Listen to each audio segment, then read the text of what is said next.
And gentlemen, it has now come to the time that we have a conversation. I've been saying for years on this show that black men need to have a conversation, black men alone. We have got to figure out what is going on with us. This is not something that black women can help us with. This conversation does not include black women. Black women, stand down and stand to the side. Black men need to have a kumbaya amongst themselves, and I'm a niche this out a little more. And it's heterosexual black men. I'm gonna catch a lot of flack for this, but I'm gonna say it out loud with my whole chest. Straight black men are the cancer of the black community. That's where it starts and that's where it stops. Ladies, I'm here to tell y'all something. All this shit that y'all got going on, some of y'all, not all of y'all, with the gays and with the trans, let it go. Your issue is not a trans woman. Your issue is not a punk or not a sissy. Your issue is all of our issue. Straight black men. Straight black men are the enemy to the gays. Straight black men are the enemy to the trans. Straight black men are who are causing harm to the girls and the women. That's where it's at. Now y'all can shoot the messenger. Y'all can call me all type of faggots on the Shade Room and all the other blog sites that's gonna pick this up and I'll eat it. But you'll never see a situation where girls and women walking around saying they scared of the gay boys. They scared of their life for the gay boys. They don't want to be around the gay boys. It ain't nothing.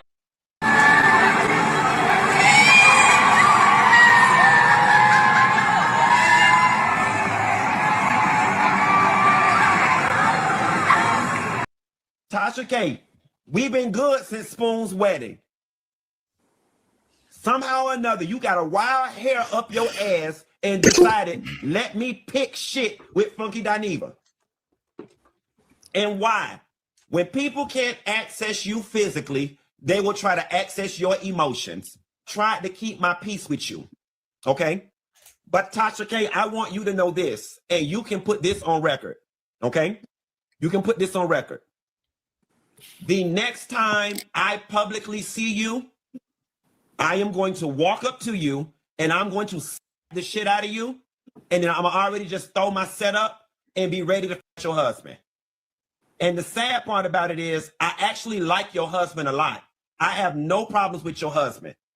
You, on the other hand, Tasha, you the same raggedy bitch that every time you see me. So Atlanta people, how come every time somebody driving crazy, it's somebody with a Florida? You don't talk like that, nigga. Put some goddamn bass in your voice.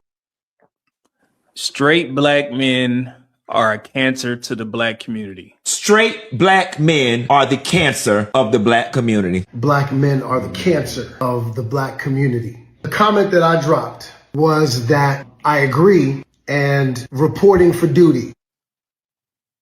I understand why my name wasn't mentioned. It was recently brought to my attention, some dude obviously looking for attention, so I won't mention his name. And honestly, I appreciate it. Because what that tells me is this. There's an awareness that if black people are directed to my platform, they're going to encounter something very different from the typical conversation. They're going to see a body of work that is rooted in data, context, and balance. A platform that holds everyone accountable while also ensuring that black men are accurately represented, not broadly mischaracterized. So when my name isn't said, I don't take that as disrespect. I take it as validation. Validation that the work I'm doing over here matters. Validation that the message carries weight. And validation that when the full picture is presented, when the truth is laid out clearly, it challenges narratives that some people, some black people, would rather leave unexamined. So for that, I'll say this directly. I appreciate you, Dondré Whitfield, because not only saying my name confirms something I've already come to understand. When the truth about black men is presented in a complete and balanced way, it doesn't always get amplified. Sometimes it gets avoided, and you refusing to tag me or mention my platform is exactly why the black community feels comfortable calling straight black men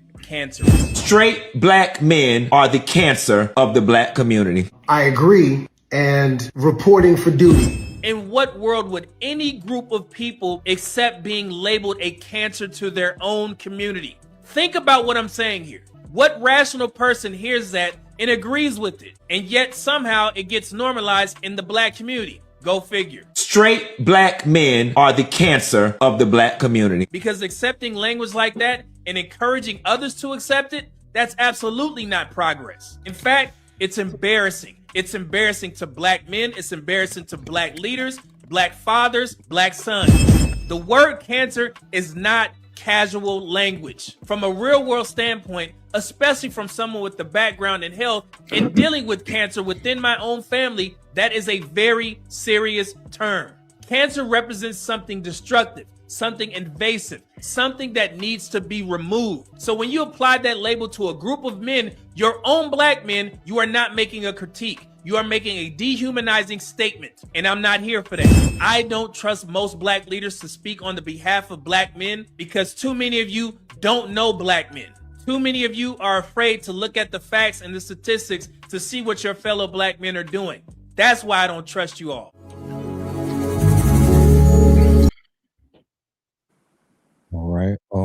All right. Welcome to another episode of The Men's Table. I'm your host, Jeff St. James from Ask a Brother Podcast. I'm going to introduce our guys and then our special guest for this evening. I'm going to start with the business bully himself, Dave Anderson. Welcome, good sir. Thank you, brother. Always happy to be here. Yes, indeed. Then we got Mr. Smooth over there. He got the new portrait approach. He got a front facing for the first time. So I'm like, this is going to be a good show. Darwin McPherson, what's going on, bro? What's going on? Can you hear me? Yeah, I can hear you fine. Cool. All right, then we got Mr. Mumia Obsidian Ali. What's happening, good sir? Good evening, everybody. How are you doing? Great to be here. Yeah. And then last but not least, man, the accomplished actor, the actor who's acted his entire life. Welcome to the Men's Table for the first time, good brother. The incomparable Mr. Dondré Whitfield. What's going on, man? My brother, life is good. That's what's up. Now, for starters, before we even jump into the weeds of what we all thought about all those different clips, I'm just going to say to everybody that's currently watching, regardless of whatever channel or platform you're watching from, please make sure that you're subscribed and following all the gentlemen that you see on the screen. And if you're not a member of any of our channels or platforms, please make sure that you become a member. At least me and Dave, we got some cheap memberships for sure. And thank you to everybody that's been supporting this brand, supporting this new approach and panel that we've been building and putting together. It's all thanks to you all. So make sure we say again that you subscribe, that you like, and that you send to at least 2, 3, 4, even 5 people. And if you have a particular question, comment, or remark that you want us to highlight over the course of the show, make sure you hit that super chat button so that we do not miss it. Oh man. Well, Mr. Whitfield, I'm gonna start with you, man. You have to.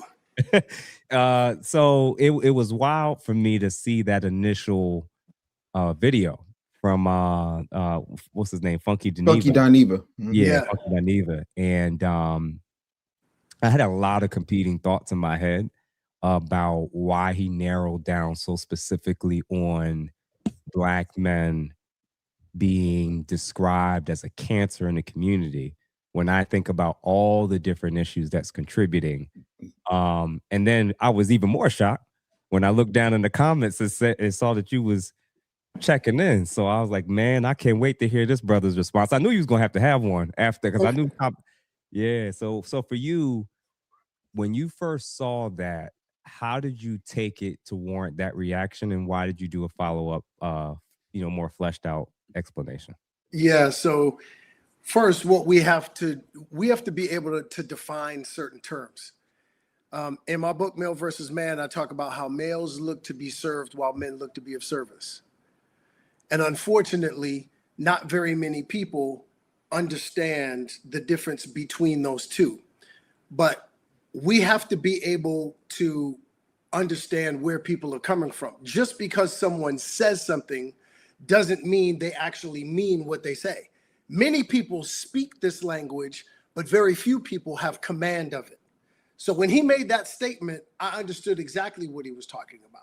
Unfortunately, black males look like black men.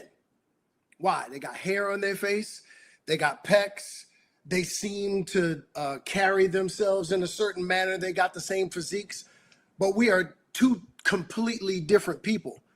But in understanding what he was trying to convey, like I said in the post that I made following up on it, Black men step up and take responsibility for things that we don't even break. So when I talked about those things, I was being very specific about us as Black men. Yeah, we take responsibility for those things that we have no responsibility for. Now, the responsibility that Black men do have is that we have to help our young Black males and sometimes older Black males matriculate their way into manhood so that we can become the servant leaders that we were intended to become when we were created. So when I spoke to that, that was a very specific thing. Of course, I know the blowback that comes behind that, but that now opens up the conversation. What is meant by that? Our Black males aren't a cancer that we have to obliterate, but their behavior is very cancerous.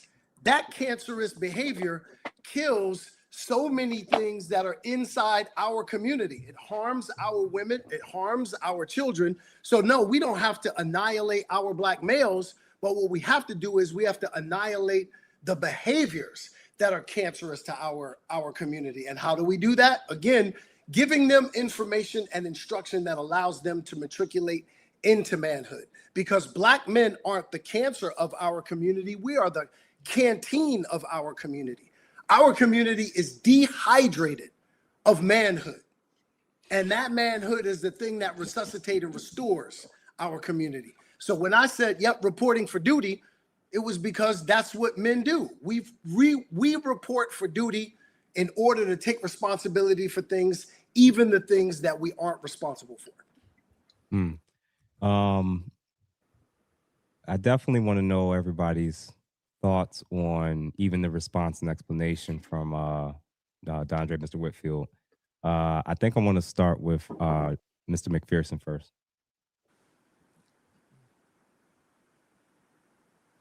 Darwin, you're on mute. Okay, sorry about that.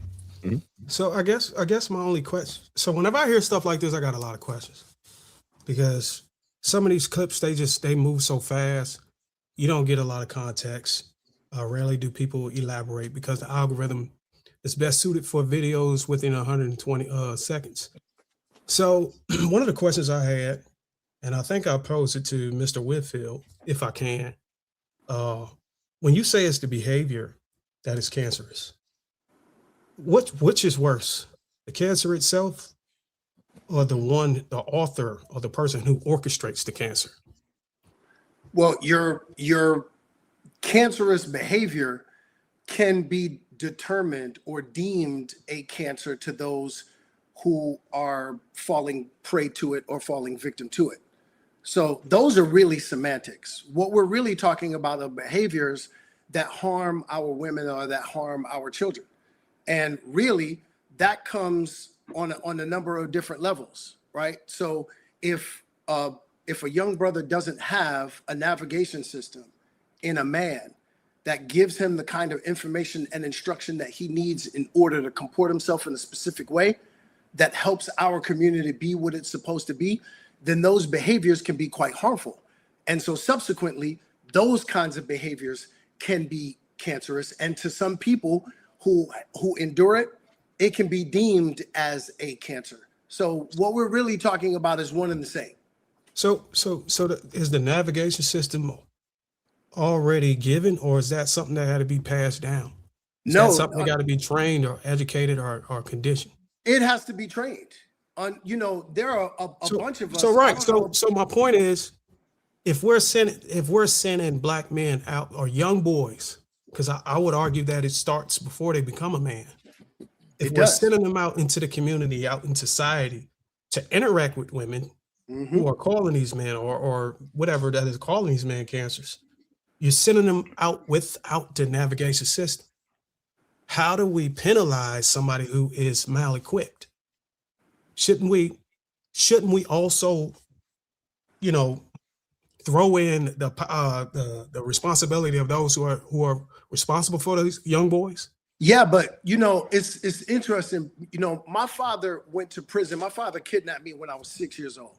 My father went to prison for manslaughter when I was 13 years old. I have 2 biological children. But as I stated in my post and speaking about this particular topic, even though I only have 2 biological children, I have countless bonus children.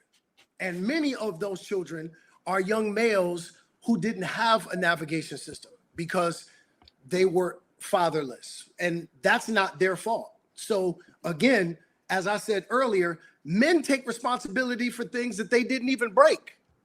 I wasn't responsible for creating that young man, or that young male who doesn't have a navigation system. But I do take the responsibility of giving him the information and instruction that allows him to be able to show up like the man that he was created to be. Right. I agree. I think that's very fortunate that you're able to do that. But if we're speaking for the totality or majority of Black men, they're just not fortunate. And I think it's unfair to call Black men a cancer based off of their behavior when we're not elaborating on how that behavior was configured. Again, we can't ping pong this, right? So I just explained earlier that certain behaviors can be cancerous to our community. Now, what someone else chooses to call that, not again, as I said, I understood exactly where they were coming from. And as I stated right from the beginning, we have to really be able to determine what people are trying to get at. Just because someone says something doesn't actually mean that that's what they actually mean. Some people don't have enough command of the language in order to be able to express themselves properly. So when I talked about furthering this conversation, the conversation is, how do we get to our young males in order to give them what is necessary for them to be equipped to help our community be resuscitated and restored? And that's going to come off the backs of men like us that have the information and instruction, and to be able to take those young males and to say, hey, listen, this is how your behavior can be harmful to our community. And this is who you were destined to be. I understand that you don't know what that is because you didn't have the benefit of having a navigation system that allowed you to be able to matriculate into manhood. And now that we know that, every single man in our community has the ability to grab one. We heard the expression, each one teach one. Unfortunately, too many of us are not playing our position. Too many of us are not answering the call of our divine assignment. All right, so I'm going to yield to, I guess, the next speaker, but hopefully we can get into the details of the specific behaviors that would trigger a narrative like this in the future of this conversation. But go ahead, Jeff. Yeah, I want Dave to come in next, but I want to read a couple super chats. And guys, if everybody's currently still watching, please make sure that you hit those super chats to support the brand, support the panel, support, all the different things we're trying to build, and especially if you have questions or comments. Kwasi Sampson writes, 78, thank you for $4.99. Talk about how gay men try to claim a higher level of morality than straight Black men. We'll definitely have a conversation about, the origins of that particular comment and some of the trends of men that happen to not be heterosexual having very strong opinions about heterosexual men for sure. D. Coldest Jenkins, thank you for the $2. Society wants Black men and our boys buck broken. Yeah, we're going to have a conversation relating to that too in terms of this particular. Thank you for Mr. Philip Sadiq for the $5 as well. And then last but not least, Mr. X-Ray, thank you for the $10. What are the behaviors? I'm interested to know if it's criminal behavior or masculinity. Appreciate Brother Whitfield showing up. We'll definitely tap on that for sure in terms of what some of the concerning behaviors are. But Dave, why don't you go ahead and expound on what you've heard and seen so far? Yeah, but before I do that, Jeff, Dondré, I just want to tell you a few things. The first thing I want to say to you is, God bless you, brother. I have been a big fan of yours since you were Robert on the Cosby Show. My mom and Bill Cosby grew up together in the Richard Allen Projects. I love the majority of your work. I even love your taste in wives, bro. I am a huge fan of.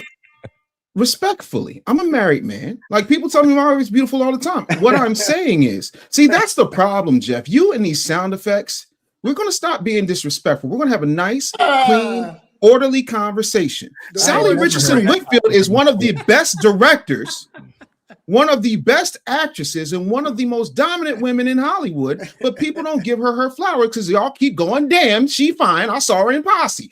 Be respectful. That's a fact. Be respectful. But no, in all seriousness, brother, I really appreciate you being here because this is not an easy room to be in. So first of all, welcome. This is easy for me to be in. Not yet. This is easy for me to be in, my brother. Well, I'm glad you feel that way. I have so many questions.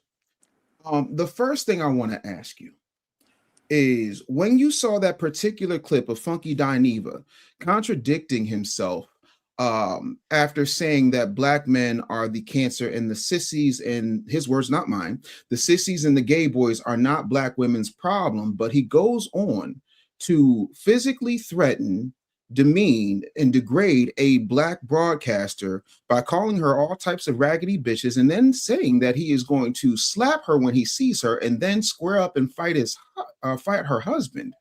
Do you think that behavior in and of itself is cancerous? And if not, why not? Absolutely. Hold up. First of all, let's take a pause here. Mm-hmm. And I want all of my brothers to get this. And Jeff, I need you to redirect this room. Okay. Because I am not speaking on behalf of Funky Dineva. I'm not Funky Dineva's attorney. No. I'm not Funky Dineva's advocate. What Funky Dineva said about bringing harm to, I found it the irony of a person talking about how black males are the cancer of the community and accused us of having that cancerous behavior, and then actually displaying the very thing that is cancerous. Because I am certain not one of us in this room has ever threatened to slap a woman. That was absolutely crazy. So I don't know how we got to this space of me being the one that is now speaking for Funky Dineva. Oh, let me be clear. I'm not asking you to speak for him. I'm asking so let me put it a different way. Or even speaking on his behalf. Not at all. First of all, you're your own man. Funky Dineva is his, her. I don't know his pronouns. His own person. Right. But what I'm saying is, do you have a daughter? Absolutely. I have two. Okay. One is 26. Yep. The other one is 11. Mine is 21. Right. So you know what it is, navigating that space from being Superman to being the father who has to watch his daughter go through life. No question. Right. And how even at our level, very handcuffing that could be, because all the Hollywood, all the money, all that stuff cannot stop her from the hurts that the world has for her. Right. I am asking, as one brother to another who happens to be a father, when you saw that individual who gave you a clarion call that you responded to voluntarily say something that is reprehensibly diametrically opposed to what he said, because he said straight black men are cancerous, but he's delivering the very cancerous behavior that he accuses us of. I'm not asking you to speak for him. I'm asking you, as a father of an adult girl or adult woman, how did that make you feel, and how do you respond to that? Because I condemn those comments outright. That's not me speaking for Funky Dineva. That's me standing in the gap and making sure, as a father, as a black straight man who is not responsible for it, but now it's my duty to fix the thing that I did not break, which is standing up for a black woman who is being threatened, and it's on some on-site type stuff. I'm asking you specifically, not as his representative, not as his lawyer, not as his attorney, but as a father looking objectively at someone threatening some other black man's daughter with physical violence and calling her out of her name. Am I in the right room? Oh, yes. Jeff, am I in the right room? The way I'm hearing the way I'm hearing the question. Listen. Go ahead. My work as a black man and an advocate for black women and an advocate for black people as a whole is you can look for decades. It's not up for questioning. Hold on. It's not even up for dispute. It's not even so to ask a question like that of me with a wife that you so generously highlighted in the beginning of the comment. Mm-hmm. That we've been together for 28 years. Yes, sir. I have a 21-year-old daughter, and anyone knows that in the defense of the women in my life, that somebody's back would absolutely be broken in half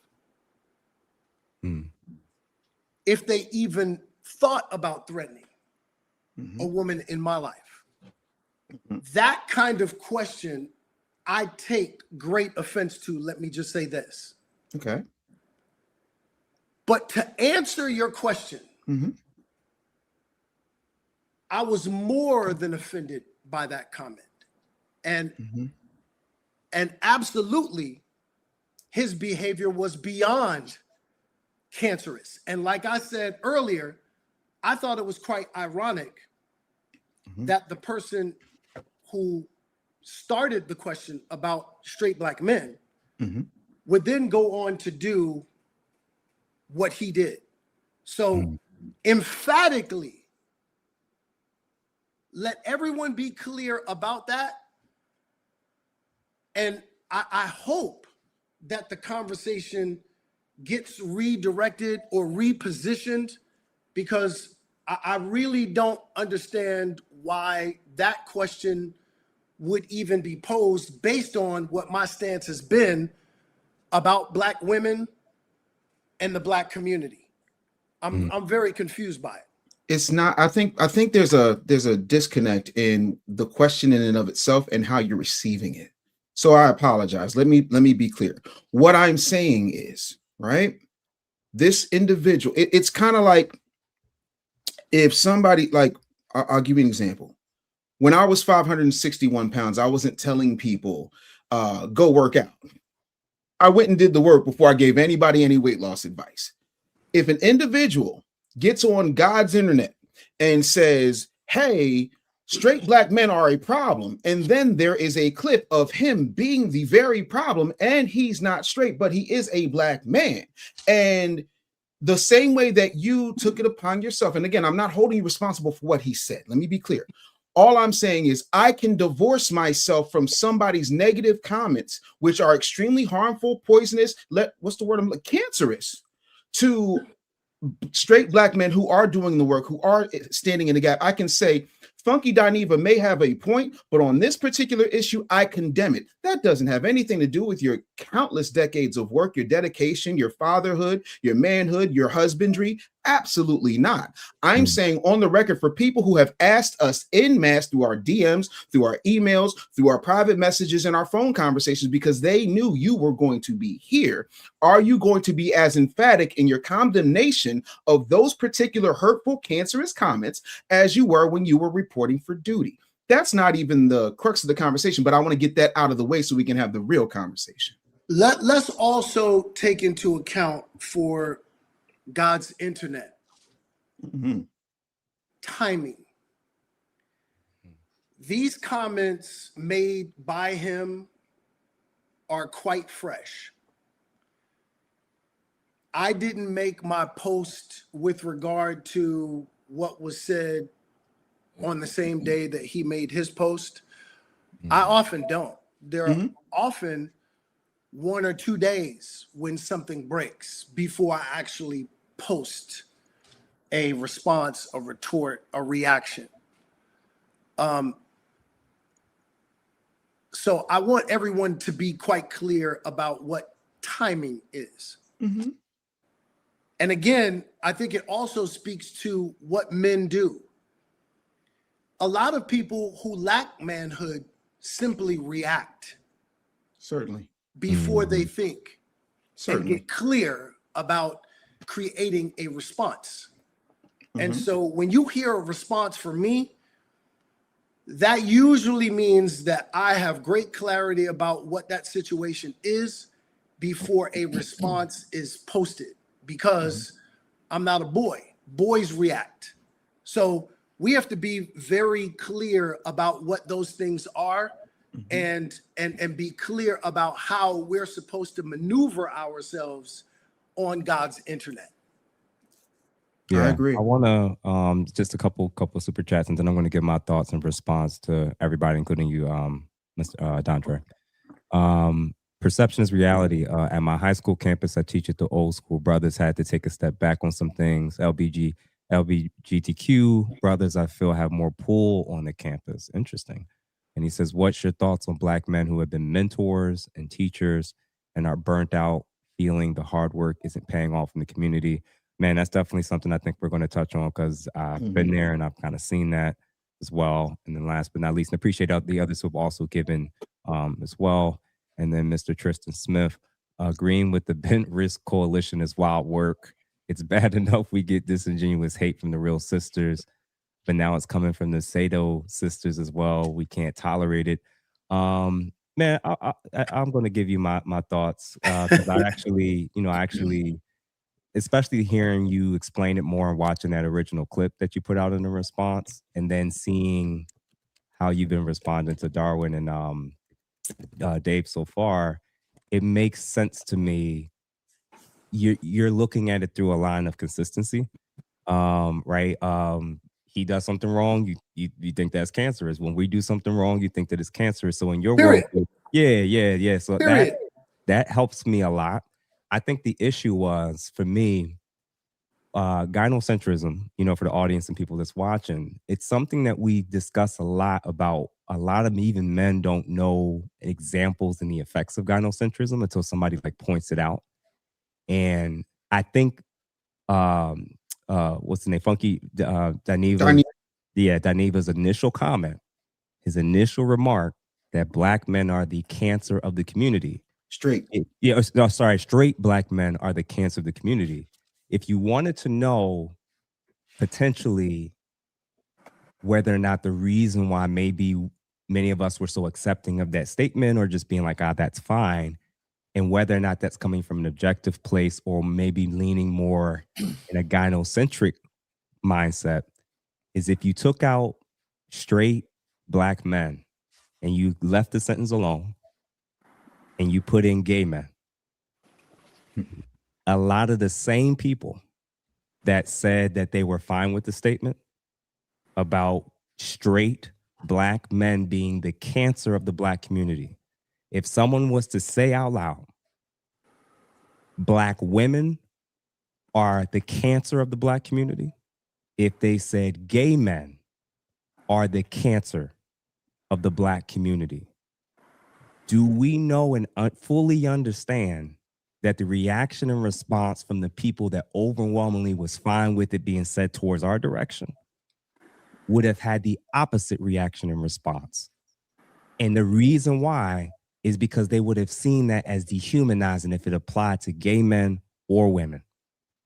So my question is, if we're going to be consistent, I'm not upset with your response because I see the consistent statement, but I wanted to know your thoughts about me seeing it that way, because I think a lot of men on the other side probably saw it like I did and was like, hey man, if we use that same exact language and use the very groups that's pushing this up the most, they're going to try to get people canceled, fired, call them a bigot, say that they're using dehumanizing language, get them deplatformed. Me saying out loud, gay men are the cancer of the Black community, that sounds insane to say out loud. But when we're in a gynocentric era where we're kind of looking at things primarily through a female lens, it makes sense to me where I think a lot of people couldn't have seen that comparison and how much more damaging it would have been to say that about anybody other than us. What you think, brother? Yeah, this is and here's the nuance of where we should really be looking at this. Because I am the leader of my house, not because I tell people what to do, because I show people what to do. That's what makes a leader. Mm-hmm. Leaders actually take on the responsibility of creating an umbrella of those who they look after, who they are in service to. There are things that my wife is incredibly capable of doing within the confines of our marriage and in our family. But there are certain things that she will react emotionally to that could get us into trouble from time to time. And I have to make sure that I am not acting out of my feelings, but examining the facts and then making a decision that allows us to be able to traverse whatever it is that we have to navigate. That is the difference between the men, the women, and the children. So this conversation has to be looked at through the lens of, as men, what do we take responsibility for even when we haven't had a hand in breaking it? And are we going to respond in the same way that the women respond, that the children respond, even our brothers who happen to be gay respond? Okay. I think I can answer that question. Yeah. I think this is a good place to jump in. Good evening, Mr. Dondré Whitfield. I can't say that I'm as familiar with your work as my colleagues. I came to know of your work through Queen Sugar. Watched several seasons of that. I am also familiar with your off-camera work. So this isn't the first time I've been aware of your presence. Funky Dineva's statements, very interesting, because on the one hand, the Black community wants to promote or foster a kind of new masculinity discussion. So we're talking about a gay Black man, very outspoken. I've noticed over the past few years, outspoken gay Black men in various guises inveighing on, for lack of a better, just be honest here, they're not really known as powerful political commentators or powerful sports commentators. Really what they discuss is Black love issues, and to put a finer point on it, straight Black love issues. They never talk about gay Black issues.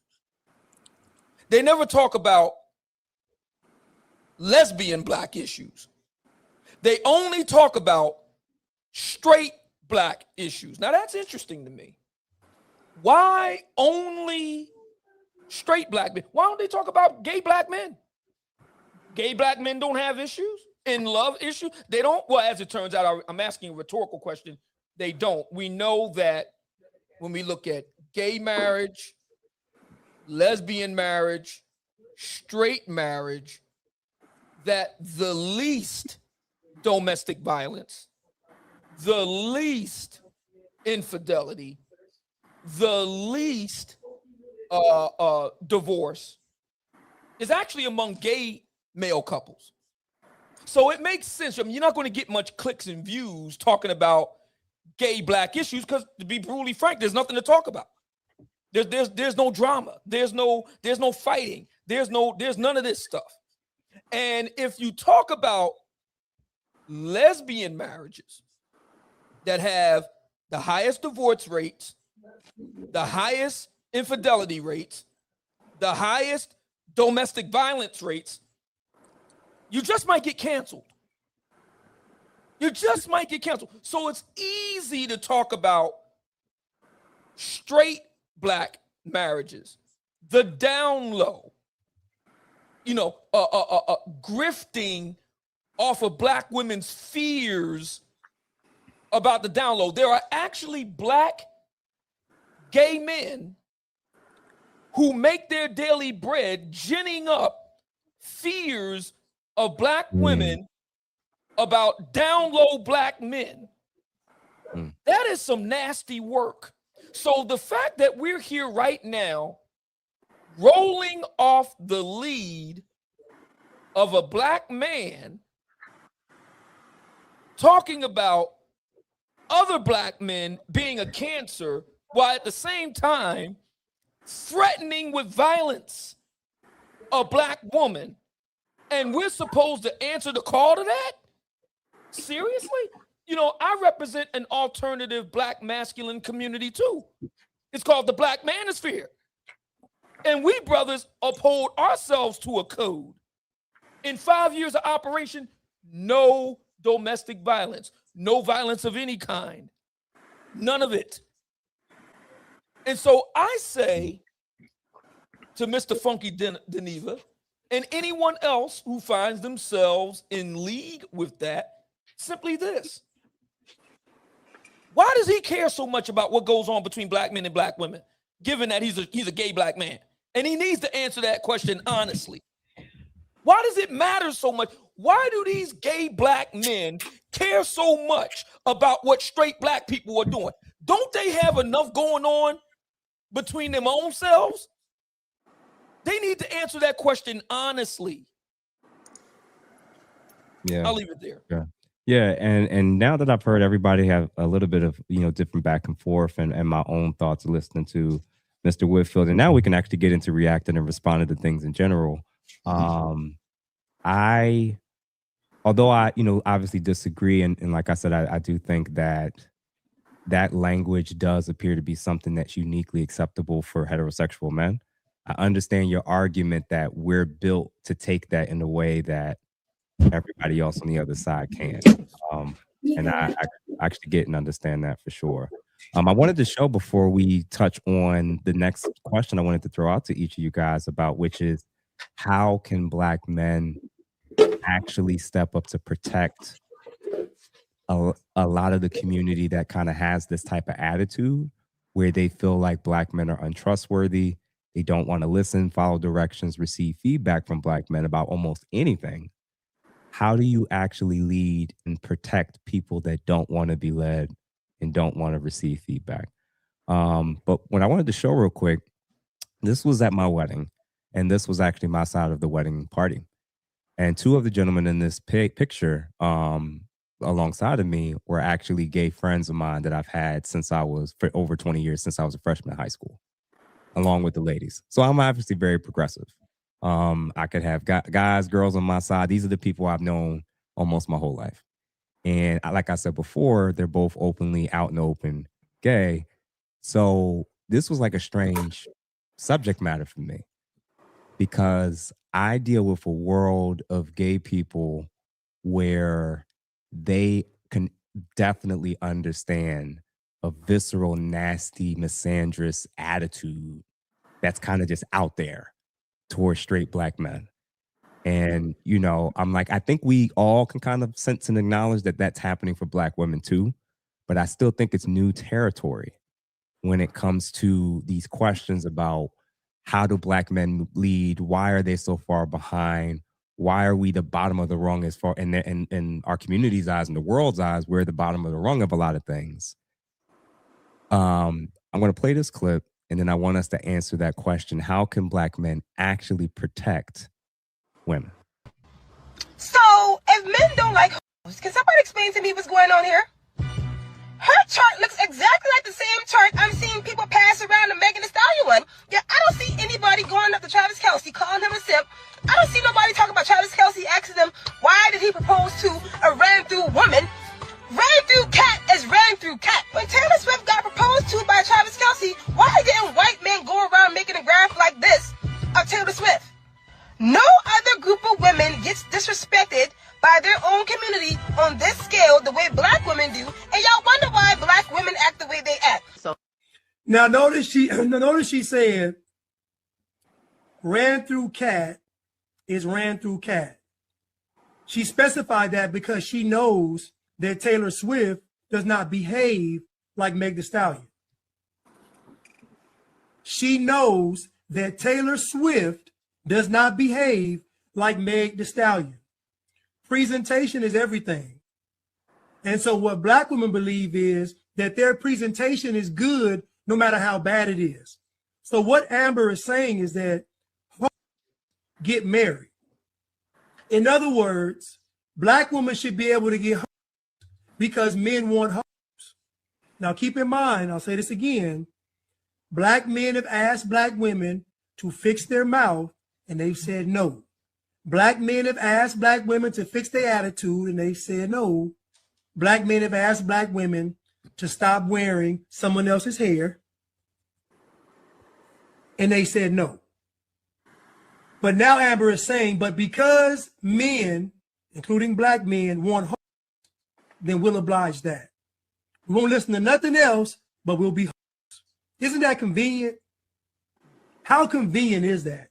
How convenient is it for black women to disregard everything black man says, a black man says, but then when it comes to her believing that he wants to, or they can do that, they can be hoes very well. I'm gonna say this again. I want to know your thoughts about that, man, because I think that what Mr. Whitfield said earlier about we at men by default have to take responsibility for things that they're not responsible for. That typically we do that initially in our own households and then we extend that outside of our homes. But we're dealing with a group that's, I think, a little bit larger than a small percentage of women now, where a lot of the things that the young lady said in that clip that he was and also what Mr. Black was saying as well. He's saying if you got a group of people out there, men or women, that's making it very clear we're gonna do what we want, F tradition. We're not thinking about the community. I'm gonna do what I want, what makes me happy. Yes, the community overall suffers.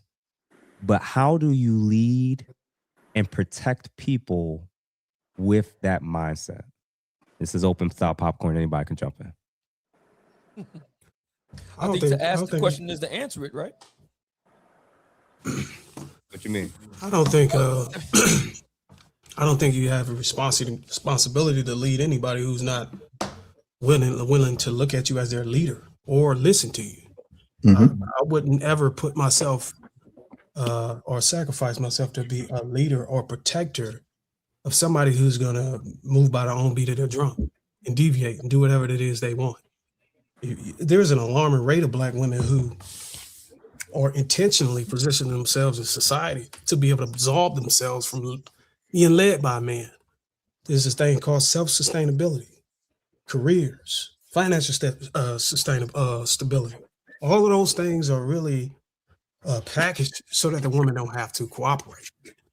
So I think leadership and protection should only reach as far as those who are willing to get under a man's covering. And we've seen in many occasions where a man have attached himself to a woman and going out in public, and a woman begin to act belligerent and do whatever it is that you want to do and put the man in harm's way. Now this man got to go out and defend her and end up getting beat up or even shot. So it's really, really hard to protect somebody who doesn't cooperate with you. I don't see any benefit in protecting or leading anyone who is unhinged. That's just my opinion, fundamentally. Mr. Whitfield, hold on a second, Mr. Obsidian. Mr. Whitfield, can you jump in and let me know your thoughts now that we've heard like both those different viewpoints? Yeah, I think it is, to the brother's point, it is extremely difficult to lead someone who does not want to be led. But that doesn't absolve us of being the leaders that we're called to be. Now, I said earlier that I am the leader of my house, and very seldom do I actually tell people what to do. In particular, my wife. I don't say, hey, do this or do that. The quickest way for me to get my wife to behave in a certain way that I'd like her to, or to do certain things that I think that she should do, is for me to model what I want her to mirror. And often we mistake leadership for telling people what to do. And quite often you can see it even when you're dealing with our children. Children don't just learn by listening, they learn more by looking. So this notion that we can't lead because people aren't listening to us, yes, it does make it difficult. Yes, it does make it more challenging, but it doesn't absolve us from being the leaders that we're being called to be, simply because people are having a tough time listening. They literally will learn more often by looking than they will listening. Well, I got a little bit of pushback. I understand exactly what you're saying, but this call to be, I don't know exactly where that's coming from. I don't know if you're coming from a spiritual lane, a religious lane, but I do know when a woman has a boss and she's being led by him, we don't have all of these nuances. It's either you listen or you're going to get your ass fired. You know what I'm saying? There's a thing called consequences that we really can't even inflict. Not saying that we're supposed to be abusive, not saying we're supposed to be violent. I'm just saying there is no way to, if we have a woman under our covering, to be able to correct her if she decides that she don't want to cooperate. And let's not act like it's always justified reasons. And I'm not saying a man is not abusive of his leadership. I'm just saying fundamentally, there's no way to inflict any consequences. For example, let's do scenarios. Let's say that, and this is hypothetically, let's say my wife wants to go outside with a string up her ass and her cheeks hanging up below her shorts, saying, hey, look, I'm going out with the girls at 8 o'clock. And I say, you know what? I don't appreciate you dressing like that. I think you should go and change. I appreciate if you put on some more clothes to be more modest, because without me being around, I can't protect you from God knows who out there. And if she decides to say, hey, look, it's my body, it's my choice. I'm a woman, I'm a grown woman, I'm going anyways. What can a man do? I do remember my one of my older uncles, he just passed away, I think, at 89. He said back in the days, they used to slap him upside the head. Not trying to encourage, but today there's no consequences. The only thing you can do, if you're able to put yourself in a position to be a provider, is perhaps maybe cut a credit card off or something like that. But you really ain't, it's nothing you can do.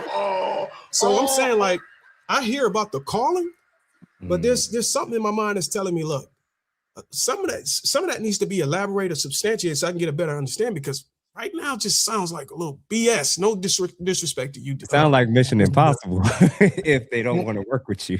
Well, first of all, what we have to also begin to truly understand is that this is one of the reasons why it is necessary for us to have information and instruction about how to be a man. And one of the things that we need information and instruction about is how to choose a woman. If we are choosing women that are, to your point, and I get it, I'm sure it's an extreme example, but if your woman is threatening to go out with a string up her behind and showing her cheeks, and you say, I need you to change, and I don't want you to go out like that, and she chooses to, that's not your woman. So this is one of the things that we have to, and the consequence is no longer being my woman, and subsequently no longer being under my covering. So two things can be true at the same time. One, I can model behavior that I want my woman to mirror, and if she is my woman, she will eventually do that. If she goes the route of doing something as drastic as the example that you're talking about, then she finds herself in the position of no longer being my woman and subsequently no longer being under my covering. So two things can be true at the same time. You know what? I believe you. And I also believe what you just exposed. I believe what you did was you just potentially exposed one of the first domino effects of how cancer can be developed. If that is the solution, because there is no other consequence legally, you can't touch them. If that is the solution, every time you hit a wall when it comes to cooperation between a man and a woman, is to break up the family. Can't we connect the dots and see how over time that can cause families to break up, blended families, even kids to be raised without a father, and on down the line? We have to be able to do enough triage to be able to connect the dots to see how that solution that men have today is not viable It's just Yeah. not. I get it. She's not my woman. It's But if every definitely time I hard. hit a wall with a woman when it comes to cooperation, is I got to break up. Can't you see that a lot of guys in this position actually don't want to break up their family? They just want to correct that motherfucker. Yeah, but we're talking about now we gotta put certain things in categories. If you like sourdough and your woman likes rye, and you don't want rye in the house, and she brings she brings that other bread in the house, that's obviously not reason enough to break up the family, right? So there's certain times where these are nuanced conversations, right? So every single time our woman doesn't agree with us or goes another way that we may not necessarily be feeling fond about, is not reason enough to break up the family. And simply because she doesn't agree with everything that we suggest doesn't mean that it's reason enough for us to say, hey, you know what? I can't do this anymore. So now we have to really bring nuance into the conversation, right? Because everything doesn't fall under that category. And look, this is probably one of the bigger challenges that we face now. Yesteryear, our fathers, grandfathers were in a position where they were the ones bringing in the money in the house. Subsequently, a woman was defined by the kind of man that she chose. And she had to follow everything or every direction that he gave her because he was stabilizing the house financially with what he brought in. Now we're finding ourselves blending our family and blending the financial contribution because Black women are now the most educated demographic in the country. So it stands to reason that some of us may find ourselves in a position where our woman is out earning us. Okay, so how do we lead now when we are in this blended financial contribution? I think it's deeper. I think, and I'm giving you, Dave, I think it's deeper than that. You hit the money that now they're able to absorb themselves from such, okay, so they don't have to rely on us for survivability like they had to now because they're able to self-sustain. But I just call it just substituting us for a boss. Now that you got a boss, you have a boss now. So your boss pretty much absorbs you from full cooperation to the Black man. And I know that I don't think whenever we were allowing these laws to pass, and I'm not like an anti-feminist and anti-equal rights for women, I don't think we thought it all the way through to where our woman would come up out of this situation and pretty much turn their ass to us and say, hey, look, I don't need a man. Because that's essentially what it leads to. I get it. It's really hard to get a woman's full cooperation when she has to contribute. But see, this is why we have to start training our young males to understand what the interview process is with a potential partner, a potential woman. What are your views on your financial contribution to our prospective household? And how do you view my leadership as it pertains to the leadership that you get from your boss? How do you see that? Because now this is a different dating and interview process. Well, and I'm gonna let you have it, Dave, but that's why our information and instruction is so necessary. Yeah, I don't. I'm cut from a different cloth. My wife can't have a boss. She worked for me. I'm her only boss. And I'll just give you one fundamental example that you might be able to agree with. It's gonna be quick. Let's just say that my wife works, and we're at home and we're hanging out. We watching Netflix, chilling and stuff. And her boss calls her and say, "Hey, look, somebody had to call out sick. I need you to come in right now. It's an emergency." Is she gonna ask me, can she go? Or is she gonna tell me, hey, my boss said I gotta go to work? She's probably gonna tell me that she gotta go and hey, look, I'll see you later. But if you flip it, and I said, you know what, baby, I want you to come home. I want to spend the rest of the day with you. You know, I got some stuff to do. And I call her and I say, hey, look, come on home. Is she gonna ask her boss to go? Oh, can she leave? Or You get where I'm going. She's not gonna tell her boss, hey, look, I gotta go to my husband. She's gonna ask, can she go? So who does she submit to? She don't submit to me. Well, if she wants revenue she generate. If she wants her check, if she wants her position, exactly. and this is something that the two of you have talked about, then that answer is obvious.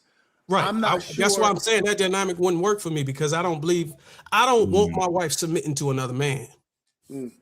Would it be okay if she submitted to another woman? Man, woman, regardless. At least you're consistent. You definitely consistent, Dave. One second. Dave, I'm gonna let Dave and then Amia go ahead, come in. Go ahead, Dave. Couple of things. I just want, just for a point of clarity, for me, it's very important when we say things that we are basing those things in actual facts, not our feelings, not our interpretation, but the actual facts. Because what happens is we continue to perpetuate these myths because they sound good. It's like when people say this, oh, well, most black men are gay or in jail or gangbangers. That's a falsehood. Black women, by and large, are not the most educated group in America. They are the most enrolled group in America. They are also the group with the highest amount of student loan debt. But beside all of that, what I want to get to is understanding the importance of leadership.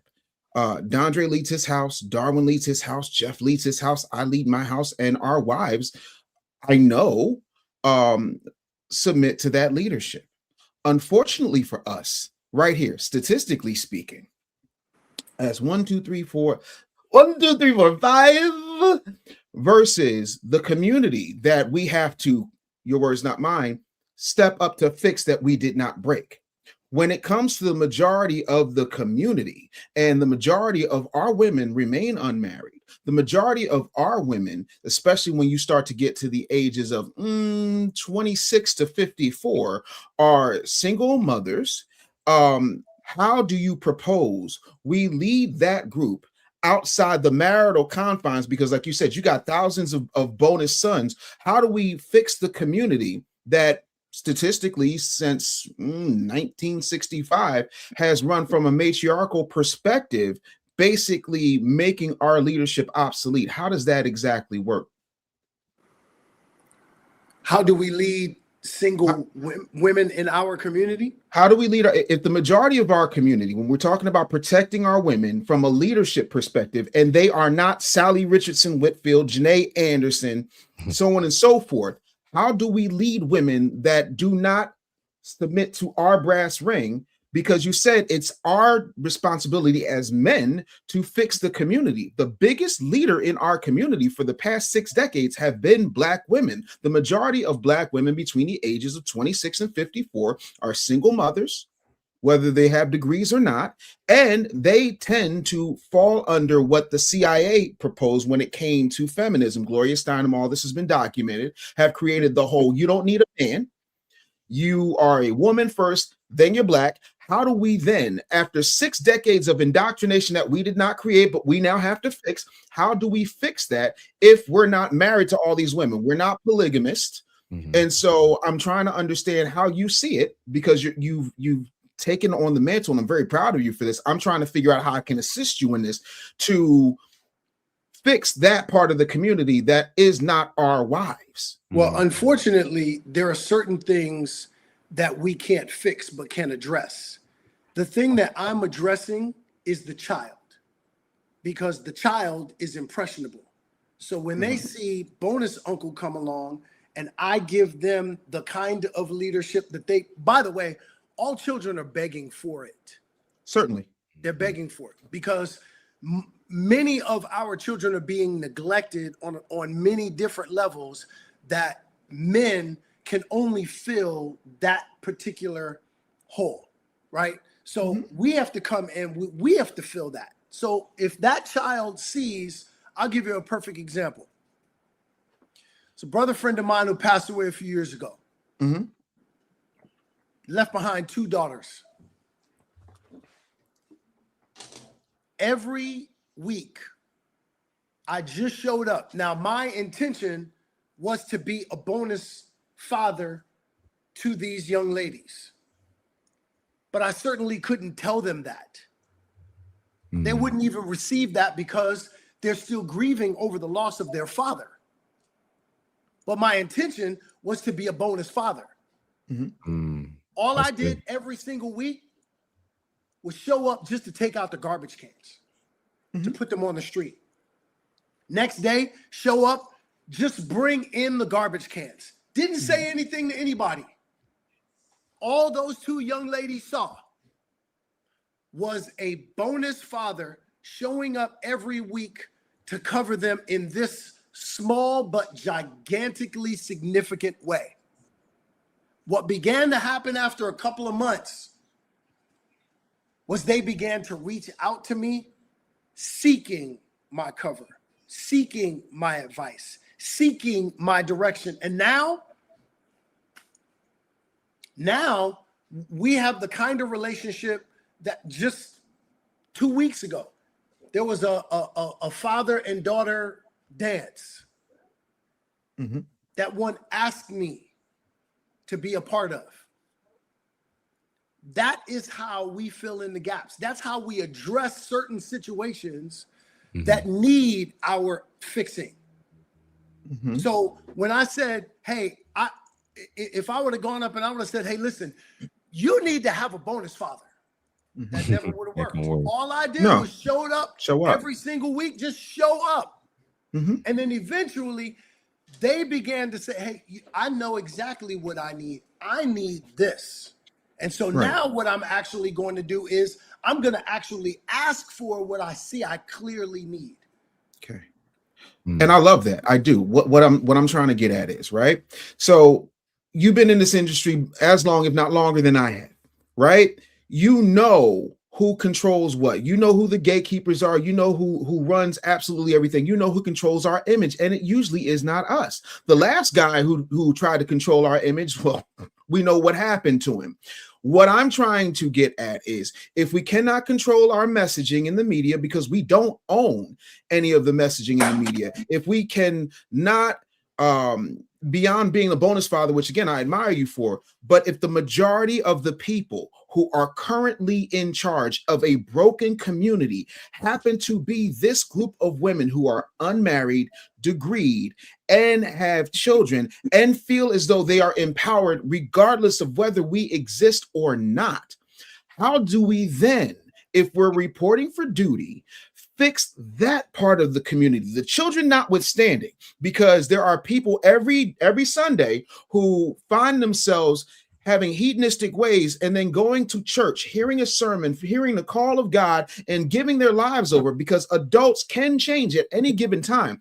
How do we show up to help our community leaders who are not us, who tend to have ovaries and breasts, change so that we fix the community that we all agree has been broken and irreparably harmed to such a point where we don't know what to do? I'm asking, how do we report to duty when it comes to our women?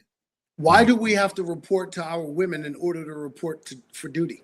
I'm not saying report to what I'm saying is, how do we fix the leadership when it comes to our society? If our society, for example, if the chairman of the Joint Chiefs of Staff is Bozo the Clown, and Bozo the Clown gets Krusty the Clown, Ronald McDonald, and Wendy from Wendy's, and they're running our military, and everybody who comes into the military also puts on clown makeup, big floppy shoes, and then we go to war, and the people we're going to war against are so busy laughing at us because we're clowns. Wouldn't it require some type of regime change? Isn't there a solution to address the clown behavior in our community when we need to be able to step up? How do we fix something that we did not break? Given though I'm trying to operate in your parameters when it comes to that. If the majority of the people who have been in charge for the past 60 years are women in a documented matriarchy, if the majority of the households are single mom households, if the mentality has been from a marketing, a media, and a messaging standpoint that you don't need a man. I mean, we could go all the way back to no romance without finance. I don't want no scrubs, so on and so forth. There's been a much documented media campaign against the stability and the sustainability of black men, even in sitcoms with very few exceptions, and you and I can both name them, where the straight black man is a mumbling, bumbling buffoon who has absolutely no power and does not control his balls in the house. If that is the permeating message that has been going on for 6+ decades, how do we fix a community that we all here agree is broken when it comes to us stepping up as leadership and reporting for duty? So what's interesting about this, when you mentioned the sitcoms and the family situation, I actually addressed this when Jeff and I originally had our discussion, and I was the one who said, you can't name one where the black man isn't being fixed by his woman, his children, or his parents or in-laws. What we have to start doing is we have to, hey, listen, if the women are doing their thing on that side, we don't need to actually work with that side in order for us to be able to lead. What we can do is exactly what we're doing right now. We've assembled men, just like we're assembled right now. We assemble, and then we go out and we get the children, and then we function and operate the way we need to. That in and of itself is leadership, because what we're doing now is we're modeling what we want the rest of our community to mirror. So we don't actually need to tell them anything. We don't actually need to have them go, hey, listen, I need you guys to go lockstep in what we're doing. No, what we need to do is we need to assemble ourselves. What we need to do is to make sure that we are in lockstep, because when we are in lockstep, like as I said at the beginning of this, was our community is dehydrated, and we are dehydrated with the kind of manhood that takes that kind of leadership, that allows our young males to, in a healthy way, with information and instruction, to matriculate into manhood. And by the way, our young ladies need to be able to see that, because once they see that, once they feel that, once they get under the covering of what manhood is, they will then be able to choose men to partner with. Because why? Because they see that, they feel that, they understand exactly what manhood is, because they've been under the covering of it. But if the only thing that they see, if the only thing that they feel or get impacted by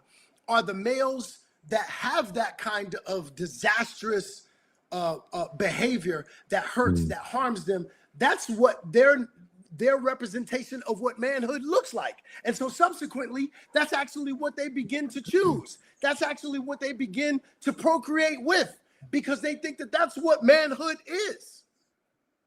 You know, what's interesting about all this, and I've dealt with Funky Dineva earlier, so we'll put him to one side. Now we'll deal with your statements, Mr. Dondré Whitfield. 10 years ago, I had no idea what I was doing on YouTube. I did a podcast called Why I Refuse to Be the Cleanup Man. And it unwittingly went viral. It was my very first time going viral. I got over 100,000 views, kind of put me on the map as a major voice. But to this day, I get black men telling me all the time, you know, yeah, man, that podcast you did, man, that really said something to me. And what it was about was, let's just get right to this. Many black women have a singular talent for choosing the worst types of black men, not only to have sex with, that's one thing, but then to bring on the next generation of black Americans. Things invariably go bad, as we've heard of the numerous events of last month. And then all of a sudden the call goes out for other black men to come and clean up the mess and pick up the pieces. Now, going to your point about reporting for duty, what makes our country great and what we learned coming out of Vietnam is that we have a stronger military when it's voluntary, not a draft. I'm down for service when I choose it, not when it's imposed on me. Okay? I'm down to sign up and serve when the cause is right, when I feel compelled in my soul to sign up, but not when it's imposed from top down in a draconian net to serve those who would mock me, to serve those who wouldn't piss on me, to put me out if I was on fire. No. I hold myself up to a standard. I ain't got baby mamas running around. I never beat a woman. I've never been mistreating a woman. Been with my lady for 17 years. She ain't seen a bill in 17 years. Not one. Never cheated on her. Never beat her. Never mistreated her. I refuse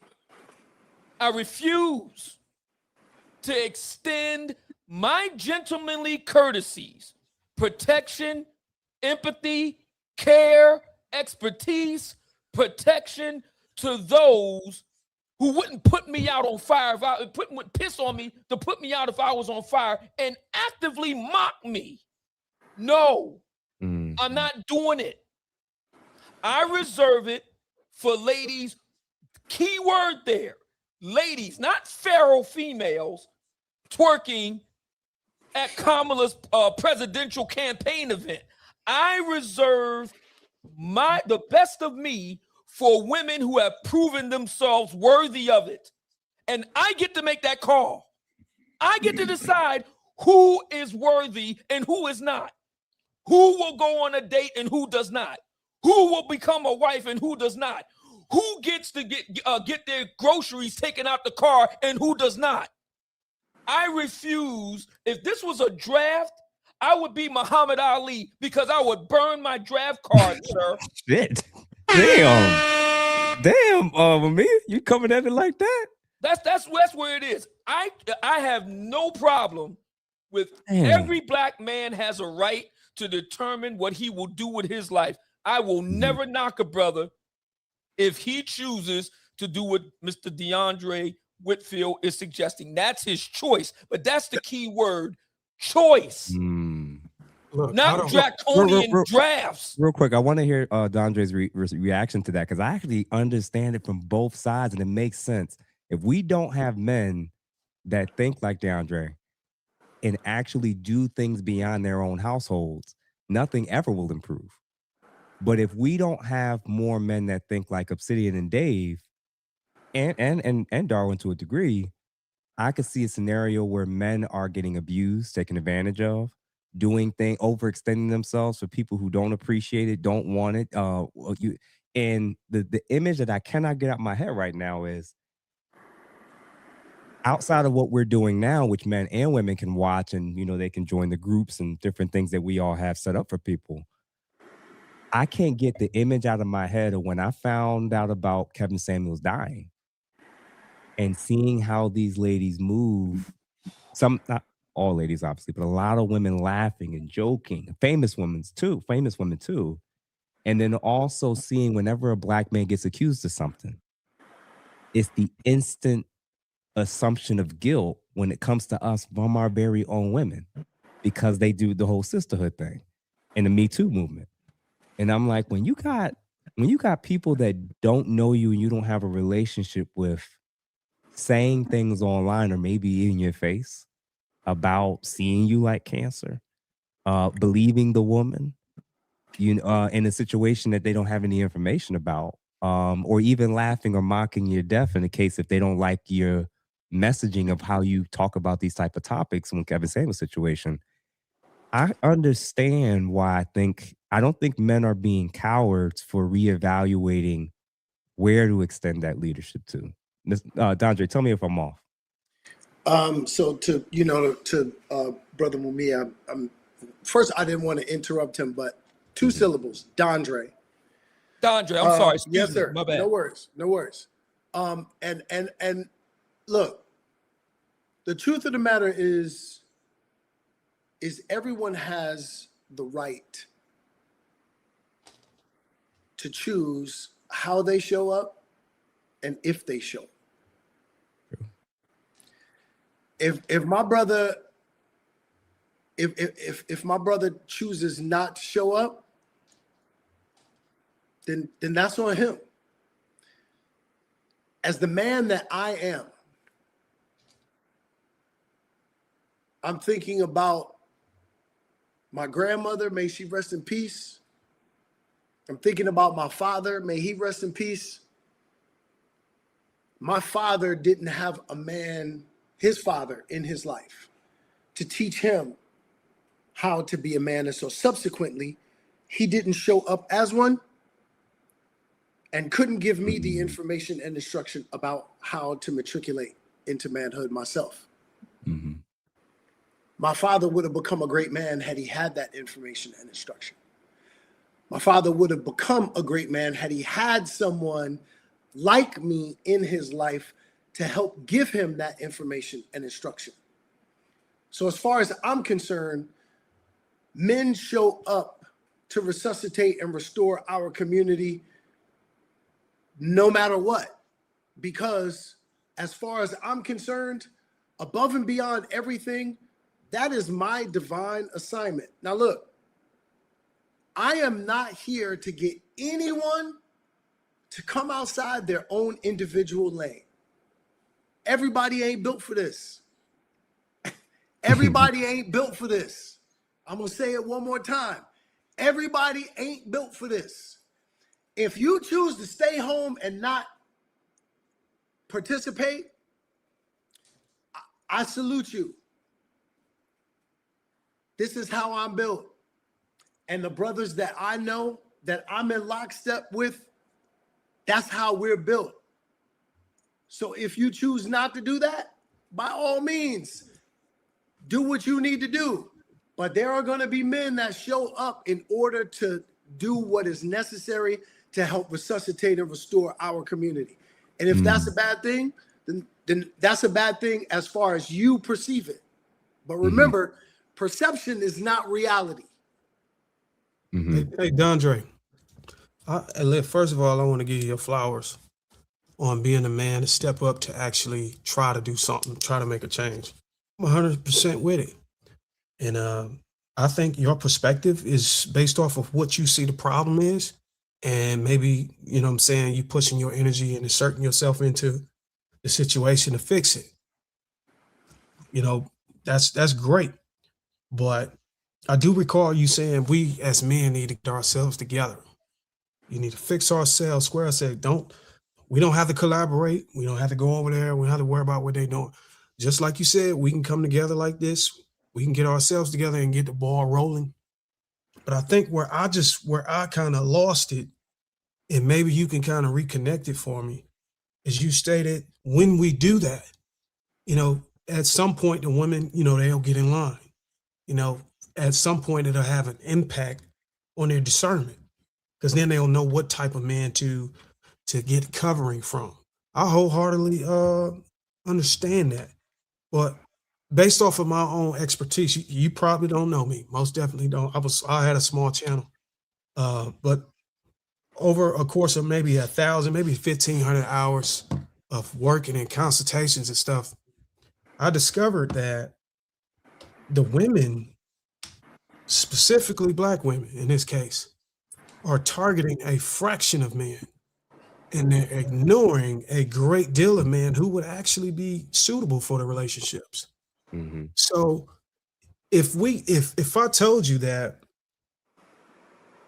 if we got more men together, good men that are capable of being leaders and leading relationships and building families, and there were the fraction of men that are bad, you know what I'm saying? They probably got the charisma, they probably hit the genetic lottery, but they just popular by, you know, the taboo.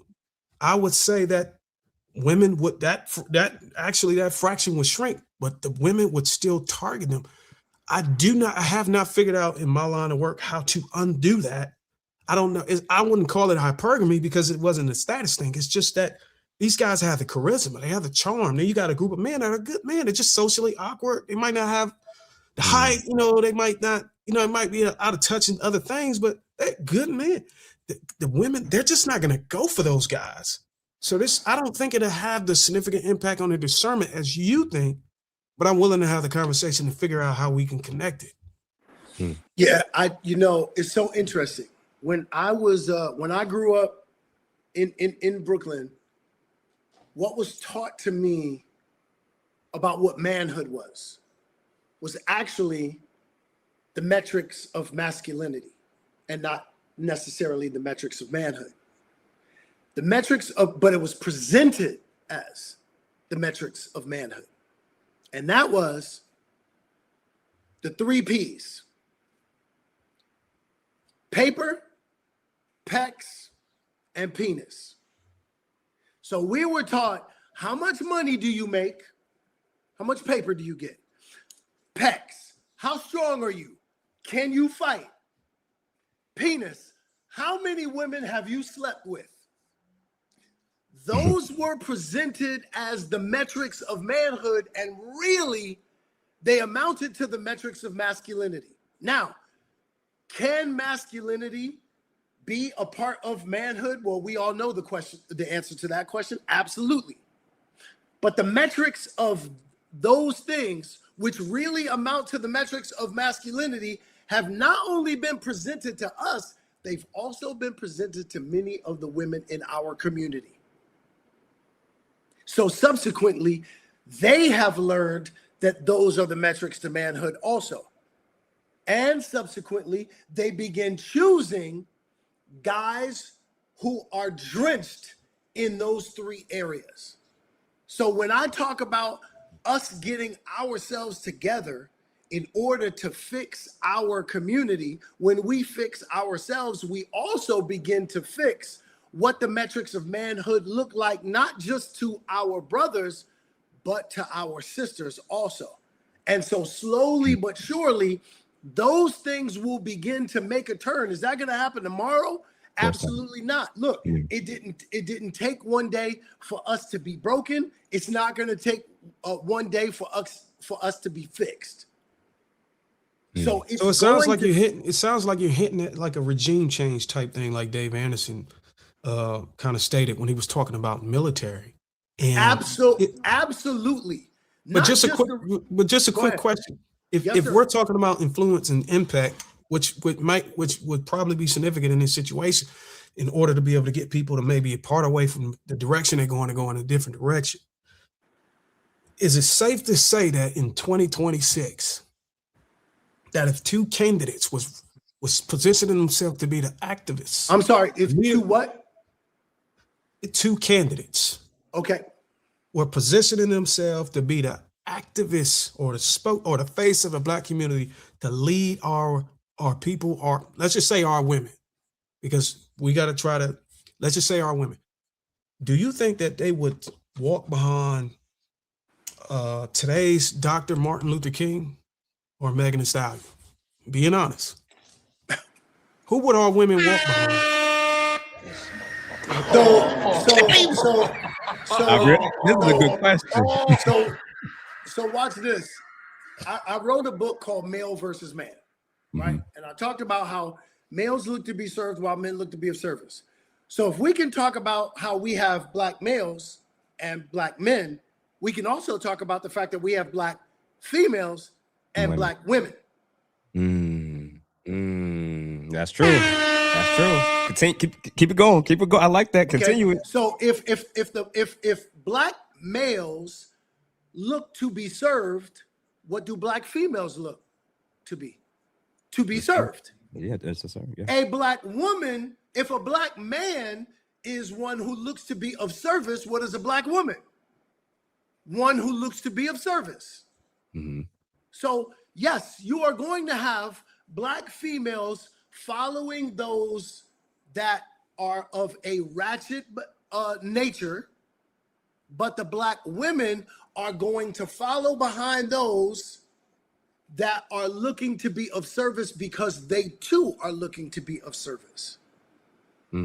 So what we have to do is we have to begin to identify who is actually on our remember back in the day when we played ball and we were looking to start up a game.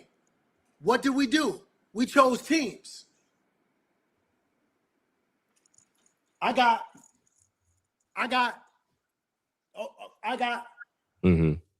We got to start being able to identify those that are looking to be of service. We got to start identifying our women and start weeding out the females. You are not going to transform a female who is looking to be of service to herself. And let's be honest. Let's be honest. If we really being 1,000 right now, it's not just the sisters are looking in the wrong spaces or wrong places for guys to or men to be partnered with. Some of our brothers are looking in the wrong places too. Yeah. We are looking at the wrong things. Yeah. We are looking at a behind and going, oh, this is going to be my woman because look at that behind.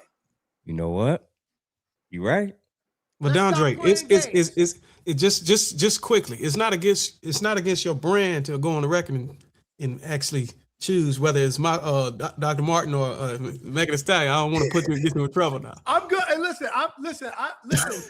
Nobody can get me in trouble except me.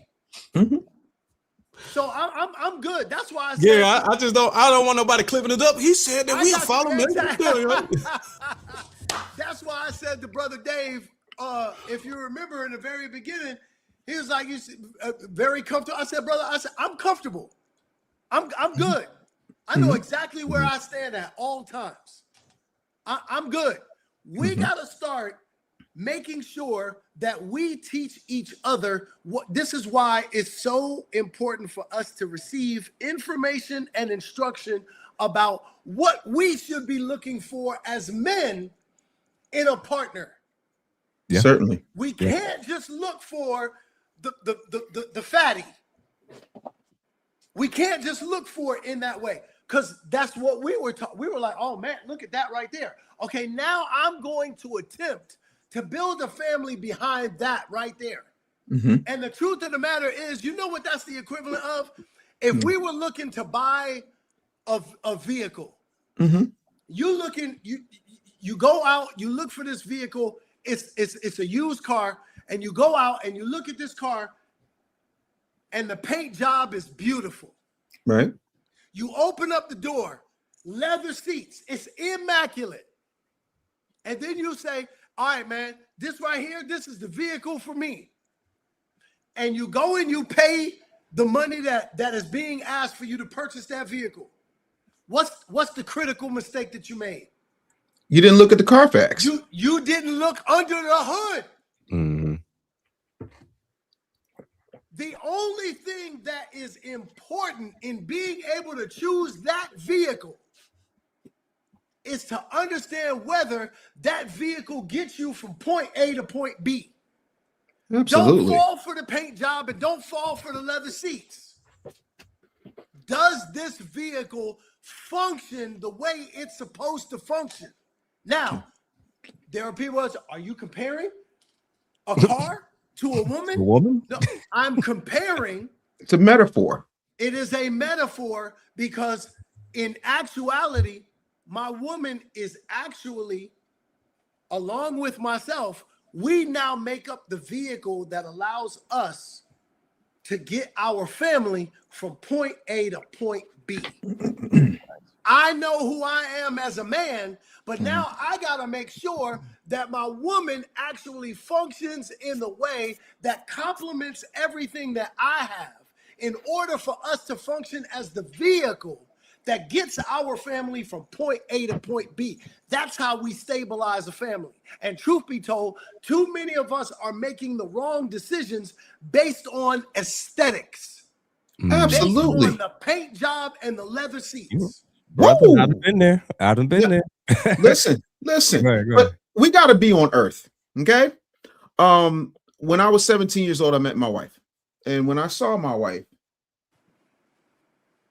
she had a dress that was so tight, like it looked like somebody sewed her in it. The one thing I did not say at that time. I don't know if we needed those details, Dave. I don't know. No, I didn't. I'm talking about the dress. I've said this publicly a million times. She good with it. Okay.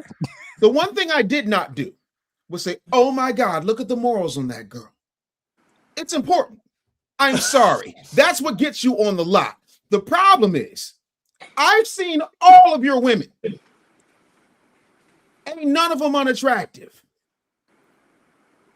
The reason we act like a cover does not matter is because it's a cool thing to say. But there are entire publishing departments that have art departments that focus on the cover. Now, you don't stop there.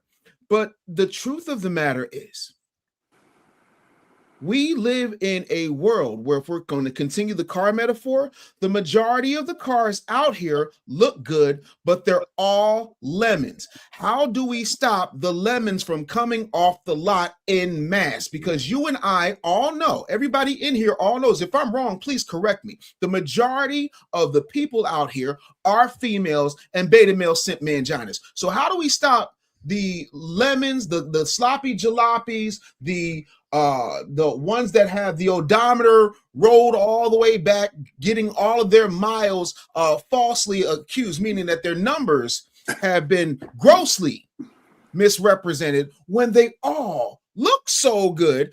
How do we get under the hood of all of these en masse? Because choice is one thing, but if there's only a few to choose from, how do you find them out? Like Ali famously said, if there's a bunch of snakes, if there's 10,000 snakes and 1,000 of them snakes mean no harm to me, they want to protect me, they want to love me, I gotta close the door because I don't know that they're just all going to converge to the front. I'm pretty. Like, at what point do we not buckle down in reality and say there's a level of accountability that has to happen, that does not happen, no matter how good we are, no matter how much we show up, no matter how discerning we are, when the majority are ratchets, slack-jawed North American, big-back, strong, independent women who do not need a man for anything. I'm just curious. Well, you gotta, just like you would do in finding that used car. Mm-hmm. You got to be diligent about checking underneath the hood. And by that, I mean, take your time. Mm-hmm. Don't just throw your piece up in there because it looks good. But shouldn't we shame and condemn and put big old warning stickers on the majority of these lemons so that we have some identifiers? Because that's what's not happening. And that's the part throughout this whole conversation that I feel like we've been accountable and everybody else has been accountable, but we're somehow glossing over the responsibility of those who have had the ball for 65 years in our community.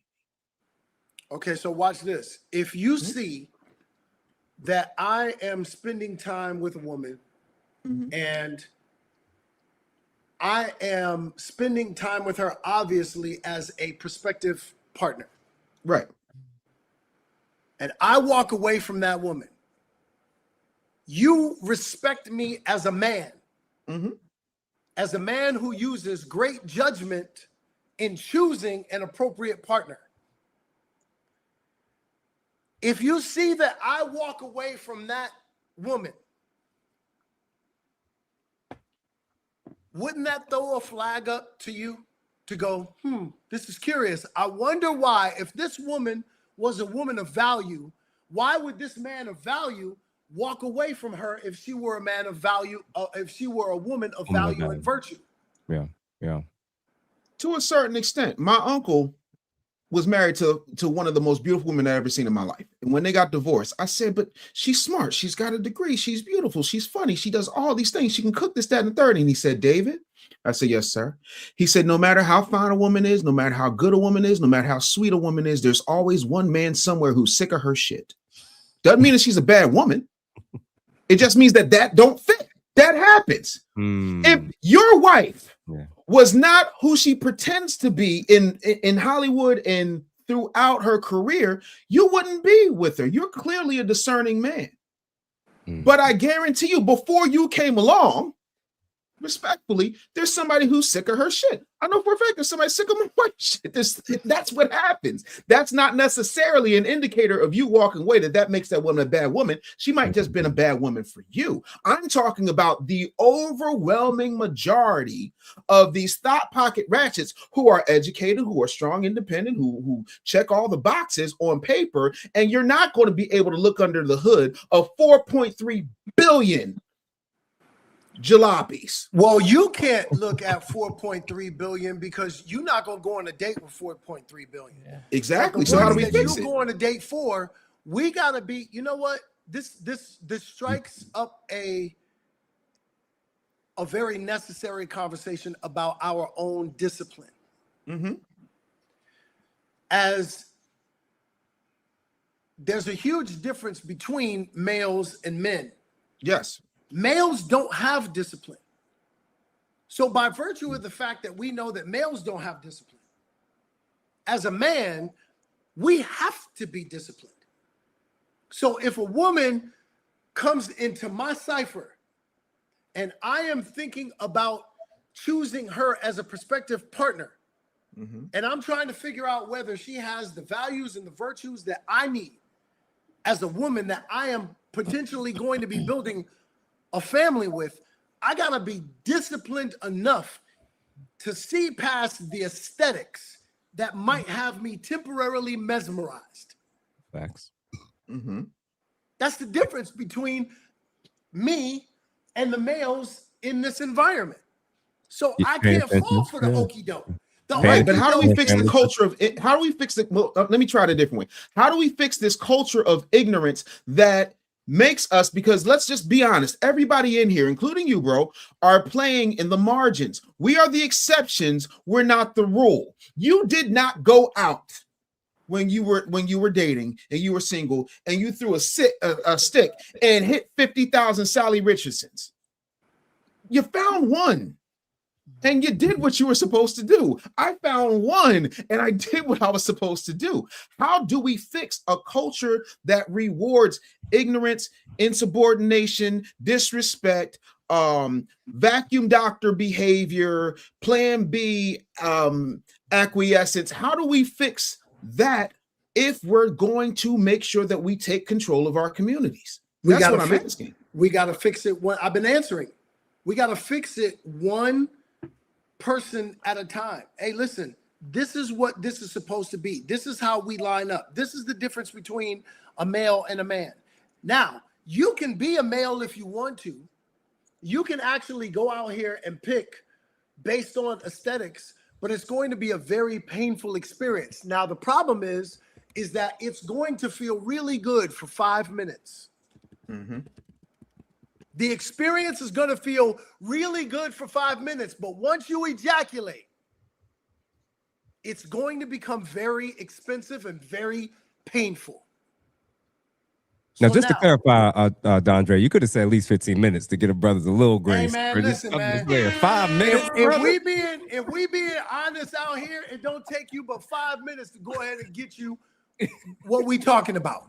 Hey, Dondré keeping it 100. Anything over 5 minutes, you just trying to make sure you get hers first. Come on, y'all. You just making appearances. So this dude is you trying to make sure she get hers first. That's why you That's see it. 5 minutes. That's it. 5 minutes of fault. Now again, we're talking about semantics, right? Certainly. So now when I'm talking about to the young brother that is really misguided and misled and misinformed, I'm shooting him the facts. Look, you're going to sit here and you're going to lay up with her, and inside of 15 minutes, Jeff, so you feel good about it. Inside of 15 minutes, once you get done with that part of it, you're going to have 15 minutes of fun and 15 years of failure. Because if you get her pregnant and now you got to deal with the ramifications of you not choosing an appropriate partner, you had 15 minutes of fun and 15 years of failure. Which one you want? What you just said, Whitfield, and I now hear something I didn't hear in all the time, and you've been saying it over and over. Accountability for women is us not choosing them. Period. accountability. Mumia has said this a million. We've all said this in our own varying ways on different shows and platforms. He's been insanely consistent all night. All night. If we work with the boys, if we work with each other, if we hold each other accountable, we're going to decrease the chances of our guys selecting wrong. And as a result, you know what's going to be the cyclical effect in terms of when more and more women aren't being selected for anything, including sex, including one-night stands. You're not going to see 100% change in anybody as far as a group. But you are going to see a shift in the women that start recognizing, realizing this isn't working. And watch what else was going to happen. Right now, and then tap back in. Right now, what's happening is there's too many males. Mm-hmm. There's too many male. We're seeing videos of women doing false allegations. We're seeing videos of the same women jumping from athlete to athlete, artist to artist, high-profile guys. We're seeing them talk about women on the podcast claiming, yeah, I'm hearing that I got a bad rep and bad name, and everybody's saying to avoid me, and the NBA's telling their players to avoid, and they're still hanging out with them. Why would she change her behavior when her behavior is being rewarded? Bro, so this is where I'm at. Why would she change her behavior when her behavior is being rewarded? Way too many of us. Well, here's the problem. So Richard Nixon once famously talked about the silent majority. And that's what we have going on with this situation here. So the majority of black men are single and childless. The majority of black men are middle class. We have more black men going to and graduating from college, both academic and professional training, as well as trades and technical training. That's always left out of the equation. We have more black men getting educated, certified, trained than at any point in the history of the union. We have more black men desirous of marriage or long-term relationships than black women. I mean, we have more black men doing all these different things. There is a smaller percentage. You talked about professional athletes. I think there's just over 20,000 total NFL players. Not even 10,000 in the NBA. I think it's like 6,000, something like that. We're looking at a very small percentage of black men that are doing the outsized percentage of siring of children. And once again, we're always going back to the guys who aren't the problem. We need to start taking the aim at the guys who are the problem, the guys who are siring all the kids, the guys, the Pookies, the Ray Rays, the Switchblade Mike, the One Pump Paul, Man. Those are the guys who are the problem. We need to aim the fire directly at them. If the argument is they need to develop discipline and all the rest of it, that's where the aim needs to be. The aim doesn't need to be at Brandon, the quarter zip guy, or Joel, the brother with the chinos and khakis. Yeah, hold on. Causing the problem. What's the problem with the quarter zip? What's the problem with the quarter zip? And he wearing, and guess what? He wearing a quarter zip too. Right now. Hypocrite. Ain't the problem. He wearing a quarter zip, ain't he?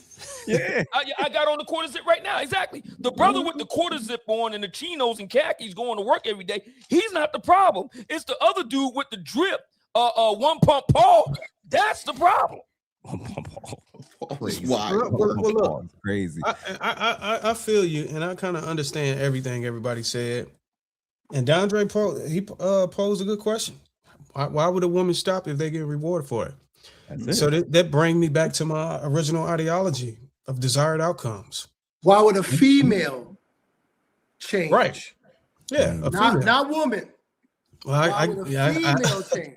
Okay, then I hear you. Why would a woman change if her female change if her desired outcome is to get around those guys, be a groupie, and get to the bag and get that temporary satisfaction, whatever it is. It's a game. It's just a route that a lot of those women are taking. There's a market for it. There's a market for many things that we don't all morally subscribe to and champion. We just and like you said it was one person at a time. That's it's gonna take a while, but it's necessary. Well, we can't It took just a sit while here and for us fold to over. get in this state. Yeah. Right. We can't just fold over and just say, nah, we got to do what it do. And I think for the most part, a lot of the brothers, all of us sitting here are a representative of a good model that, you know, some people can follow if we're making a change. So it's not like we're just, you know, just throwing shit out of our ass. We're actually living a living example, speaking from integrity, and showcasing ways that we can be straight black man and not be a cancer. So, and just to try to reel it back into the original topic, this might be an unpopular take, but I think our people is desperate to figure out the problem, and we can't figure it out. So we have to try to assign it to a villain. We have to pick a villain, and I think the best villain is the black man. Yeah. And I think somebody said earlier, you can get canceled for making a villain anybody within the LGBT. How dare you? So the only safe route is to go is the black man. And what it does is it absolves anybody who has shared responsibility whenever the cancerous behavior began to develop, because there had to be a timeline on how this blossomed into something that became destructive. But the conversation doesn't start there. It kind of just starts at, okay, now he's an adult. He's having an impact on the community. Let's call these guys cancerous. And if we call them cancerous at adulthood, everything that happened before that, we can ignore it. And again, I think it's unfair. And there's no point of just circling back to it. Right now, we gotta run, what do they call it? Triage, your words. We gotta run triage and try to fix it from a reactive standpoint and then a proactive instead of a proactive. Let me tell you something. Ain't nothing fair about leadership. Ain't nothing fair about leadership. Leadership is going to be questioned at all times. At all times. I don't care what kind of leader you are. It is going to be called into question at all times. Let's look at someone like a Barack Obama, right? Sure. This black man represents excellence on so many different levels. It's actually funny. You can't find 10 people that will be in agreement about him being a spectacular leader. You can't find it. You're going to find 2, 3, 4 people out of 10 that's going to tell you how he was an awful president, how he didn't do enough for black people, he didn't do enough for white people, he didn't do enough for he didn't do enough for that, he should have been this, he should have been that, this man is exemplary on so many different levels. And yet, he has been under fire on so many different levels about so many different things. There is nothing fair about leadership. So as a black man, this is what we have to really condition ourselves about. When you step up into leadership, you are going to catch strays all day, every day. Not just from people outside your house. There are going to be times where you catch them from people inside your home, inside your family, inside your community. If you listen, there is nothing fair about leadership. That's why ain't everybody fit to be a man. Because all day, every day, you are going to catch strays. Everybody ain't built for this, bro. Everybody you know what? ain't My fear is that at some point in time, and I might not even be here no more, but we're gonna fix this shit. Yes, sir. My fear is if black men are the only ones that can fix it. My fear is that when we do fix it, they're not gonna even give us the credit for it. Hey, you know what? Let me tell you something. That's a good Hey, let me tell you something. Darwin, you might be right, my bro. You might be right, my bro. Watch this. Every day, as a man, as a black man, I just do what I know is necessary. Not because I'm waiting for somebody to listen. Let me tell you something. And I'm gonna prove this point to you. If you try to make a reservation for Mother's Day in 2026, you call any restaurant, they'll be like, my bro, you trying to make a reservation for 2026? You should have done that in 2025 for 2026. Yep. Try to make a reservation for Father's Day at any restaurant. You could make it the same day. They'll be like, oh yeah, no problem. How many in your party? 26. Oh, don't worry about it. We can accommodate you. Yeah. You know, it's interesting that hold it's on, interesting. hold on, Yeah. Go hold ahead. on. Hold on. The contribution of the black man is so underestimated and underappreciated. It is ridiculous. But it actually comes with this job. It actually comes with this job. Like I said, nothing fair about leadership. And again, if we are the leaders that we say we are, and we know we are, that's what comes with this, bro. That's why we got to be on our game. That's why conversations like this and us empowering each other, void of the black woman, is necessary, because we know how difficult this job is. That's why we need each other. You know, it's interesting, Mr. Whitfield, bringing up former president number 44, Barack Hussein Obama Jr., because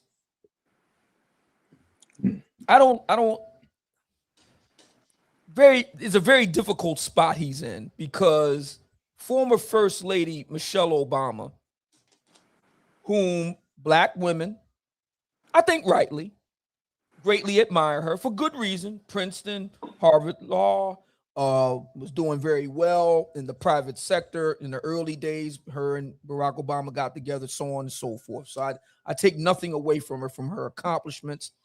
But I was very disturbed by her. And I would go along if it was just a one-off comment.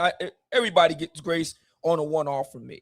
But these are sustained comments over the past year or so that she has made about her husband in public. And you know,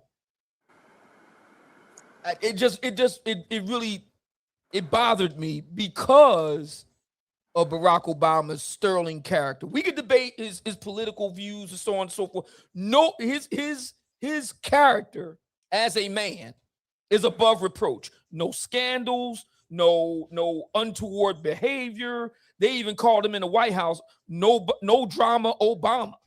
That sort of thing. I mean, he's second only to Jimmy Carter in terms of being a good man, right? Hillary Rodham Clinton went on record when asked what would be her role in William Jefferson Clinton's White House, and she said, "What am I supposed to do? I'm not going to be up there baking cookies and stand by your man." Then turned around when it became known that her husband was in a number of trysts with a number of women, one in particular, Miss Jennifer Flowers, and she ended up sitting right next to her man on 60 Minutes. When he was revealed in flagrante with Monica Lewinsky, she once again went to bat on the Today Show, talking about a vast right-wing conspiracy. Hillary Rodham Clinton repeatedly stood by her man, even though everybody knew William Jefferson Clinton was grabbing them by the fill in the blank. But we have Miss Michelle Obama saying on record that there were years, not 1 year or one day, or a weekend. We've all had an argument with our significant other. We understand that. She said years, plural, where she didn't like Barack Obama. That threw me for a loop. Now, my thinking is this. If black women, in this case, former First Lady Michelle Obama, cannot get behind a man like Barack Hussein Obama Jr., first ever president of the Harvard Law Review, Harvard Law School, Columbia undergrad, Nobel Peace Prize winner, president of the United States and leader of the free world twice. If you can't get behind a man like that, well, God damn it, who can you get behind? Who? He's the best of us. If he can't get a woman to get on code, who can do it? Who?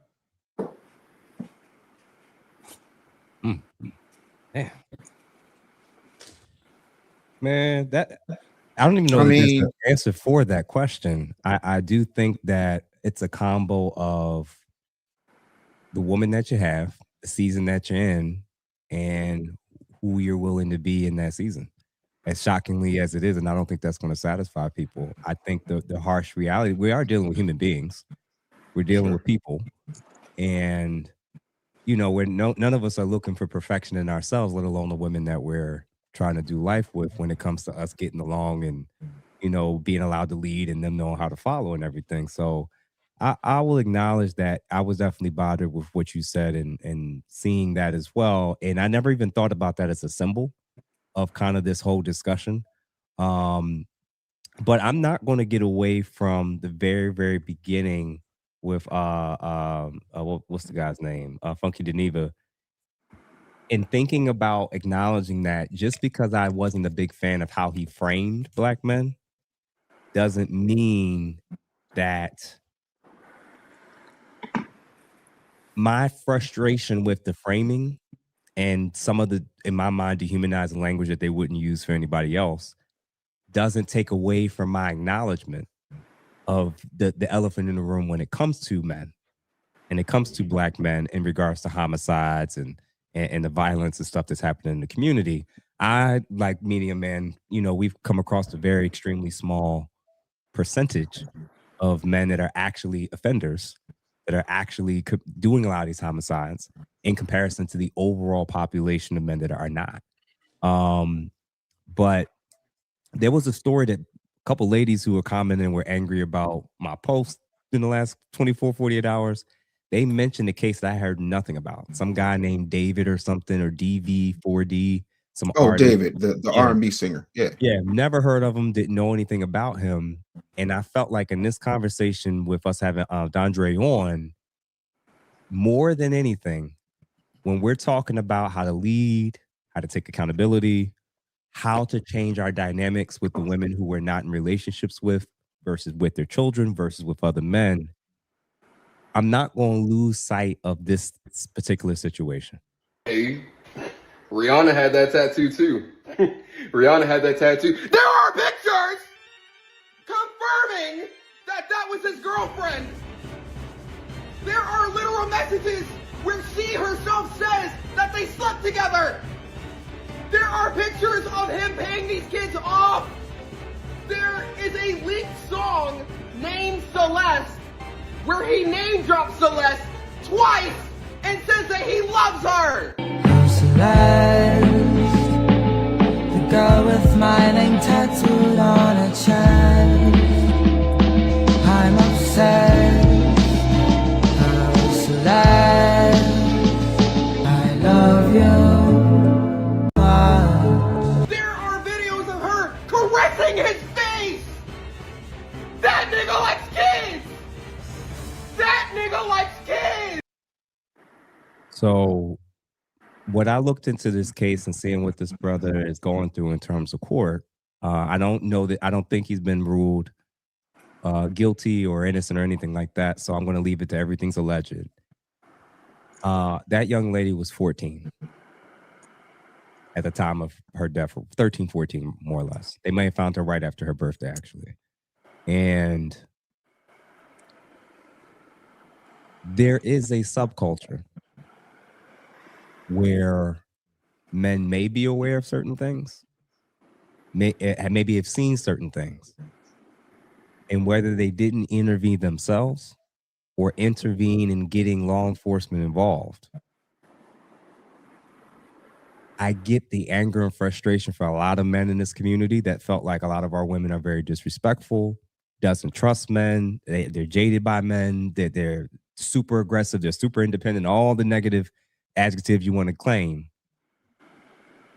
There's also the reality of it's not just their own decision making that turned them into that. Sometimes there was violations that happened.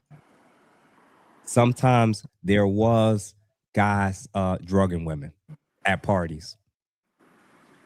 Sometimes it was guys going too far and us acting like we don't see what we see. And I'm not saying every guy has to be a Superman. But what I am saying is we got to acknowledge that it's possible that there's a lot of us that probably could do more than we're doing now because we're so rooted in only what's happening in our home. And the one caveat I'm going to have when I say that is I would pray that any man that saw my daughter in a situation that her life was at risk, at baseline, acknowledge that you see it, that you're present, that you're a witness, and that you're calling the police. That's better than I think the whole ain't my business, focus on my own life, focus on my own household, because I do think that that slows down our ability to prevent unnecessary trauma, attacks, vulnerabilities, and turning the dating market further into the cesspool that we all are, a lot of people are often complaining about. I'm going to start with Dondré, and then you guys can work your way around. That video and finding out the case of what he's being accused of, they found her body in his vehicle after he had paid or had her transported. And I think there was a potential accusation, allegedly, that she was pregnant. So this idea, man, that there's no reasons why women or gays should feel anything. I'm not saying they should get to the point of dehumanizing us and using dehumanizing language when it comes to their fears and concerns about what men are capable of, especially straight men. But this idea that we don't have anything to acknowledge about things we need to be more on the lookout for and aware of and responsive of. I'm going to tell you my personal, I don't know a single man that's a deadbeat father. Don't know one. And I know a lot of people. If I did know one, I wouldn't continue to know him if he didn't want to address that. That's my personal code of ethic. I grew up where there were seasons where me and my dad wasn't on good terms, and I can't imagine what it was like for a guy that has the ability, has the capability to be there and chooses not to. I cannot do life with you. If we're seeing guys doing the things that we know are contributing to what the community being what it is, what's your thoughts about varying levels of intervention or doing or saying anything at all? So let's start with Mr. Dondré. Yeah, I don't. This, the notion of like the bro code. Mm-hmm. I don't have no bro code. And let me get very specific about that. Mm-hmm. Let's say, if we knew a brother and he was doing something that was in violation of his relationship with his woman, or in violation with his child, that's not to say that I would go to her and say, hey, here's what this brother is doing. But I would certainly bring it to my brother's attention and say, yo, fam, what you're doing right here is nasty work. And as a man, I would expect you to actually operate on a different level, because that's what I thought you were, which is why we're friends. Mm. But if you continue to choose to live this way, you and I can't be friends, because we stand for something completely different. If I can't trust you in this situation to treat what's in your home with respect, then I certainly can't trust you to treat what's in my home with Okay. respect. Damn. So if I can't bring you in my home, then I can't have you in my life. Mm-hmm. What's the point of our brotherhood? We don't have any. No, man. We gotta start holding each other accountable in that way, because it is vital to our community being healthy. And watch this. And this brings us full circle to all of this. If our men are not healthy, our community is unhealthy. Period. Because everything starts with us. And again, when I talk about who we choose to procreate with, we got to get healthy in order for us to make healthy choices. The healthier we are, the healthier our choices are. The healthier our choices are, the healthier our community is. So again, we become the standard. We become the gold standard of what our community becomes. Like it or listen, if you notice, all of the cats, all of the dudes who were talking all of that nonsense, how dare you? Most of them are living in a very unhealthy way and don't choose to be held to that specific standard. Don't choose to be held to account. So I already know who the fire is coming from. That don't bother me at all. None of the men really had anything. Hey, I'm just trying to see where you coming from, bro. So when you say that, what do you mean? Okay, I get that. I agree with you, my bro. We become the standard of our community. Our community can only be as healthy as we are, because it comes back to our own choices. Are we choosing the females based on their aesthetics, or are we choosing the women based on their values, based on their virtues? And if we choose in that way, that's how we restore and resuscitate our community. Nah. I appreciate that. Because at the end of the day, each of us literally do only have control of ourselves. And I do think sometimes people may feel hopeless about that, because what does that mean as it translates to the community and changing the world and all sorts of stuff? But I think we do forget our influencing factor. The same way we can influence a culture when we're super negative, super pessimistic, super violent. We can probably influence the community in a whole host of ways when we're working with. It's very hard to do it on your own, man. But when you are working with other people, I mean, I started my podcast last year, and we've been maintaining our virtual men's self-improvement group now every Tuesday like clockwork. And these guys are from everywhere. And I'm like, in my head, I never knew a year ago I was going to be talking to men from around the country. And now with this platform, I'm like, I can only imagine if I keep doing more stuff like this with you guys, we may be doing our version of the last, what's it called? The Tonight's Conversation, where we on stage having these type of conversations. Dondré gonna definitely be showing up if we do that. And I'm realizing, man, that's like just what I'm seeing tonight. And even what I've started on my own and seeing what you guys have built, I'm going to be realistically optimistic listening to this conversation. Realistically, I heard all the energy from the ladies who had so much to say about me saying you can't dress and send a certain image and be shocked with the energy that you get in return, and them be like, it doesn't matter. And I'm like, this is why I got to talk to the women and not the females. I'm talking to the women, man. I'm telling you, this stuff is sticking with me. And I wanted to throw this last thing out to you guys, because I know it's getting kind of late. What the real cancers are and what the real cancer is. I'm going to say this, and this is a representation of me and not the other gentleman on this platform for anybody that's currently watching.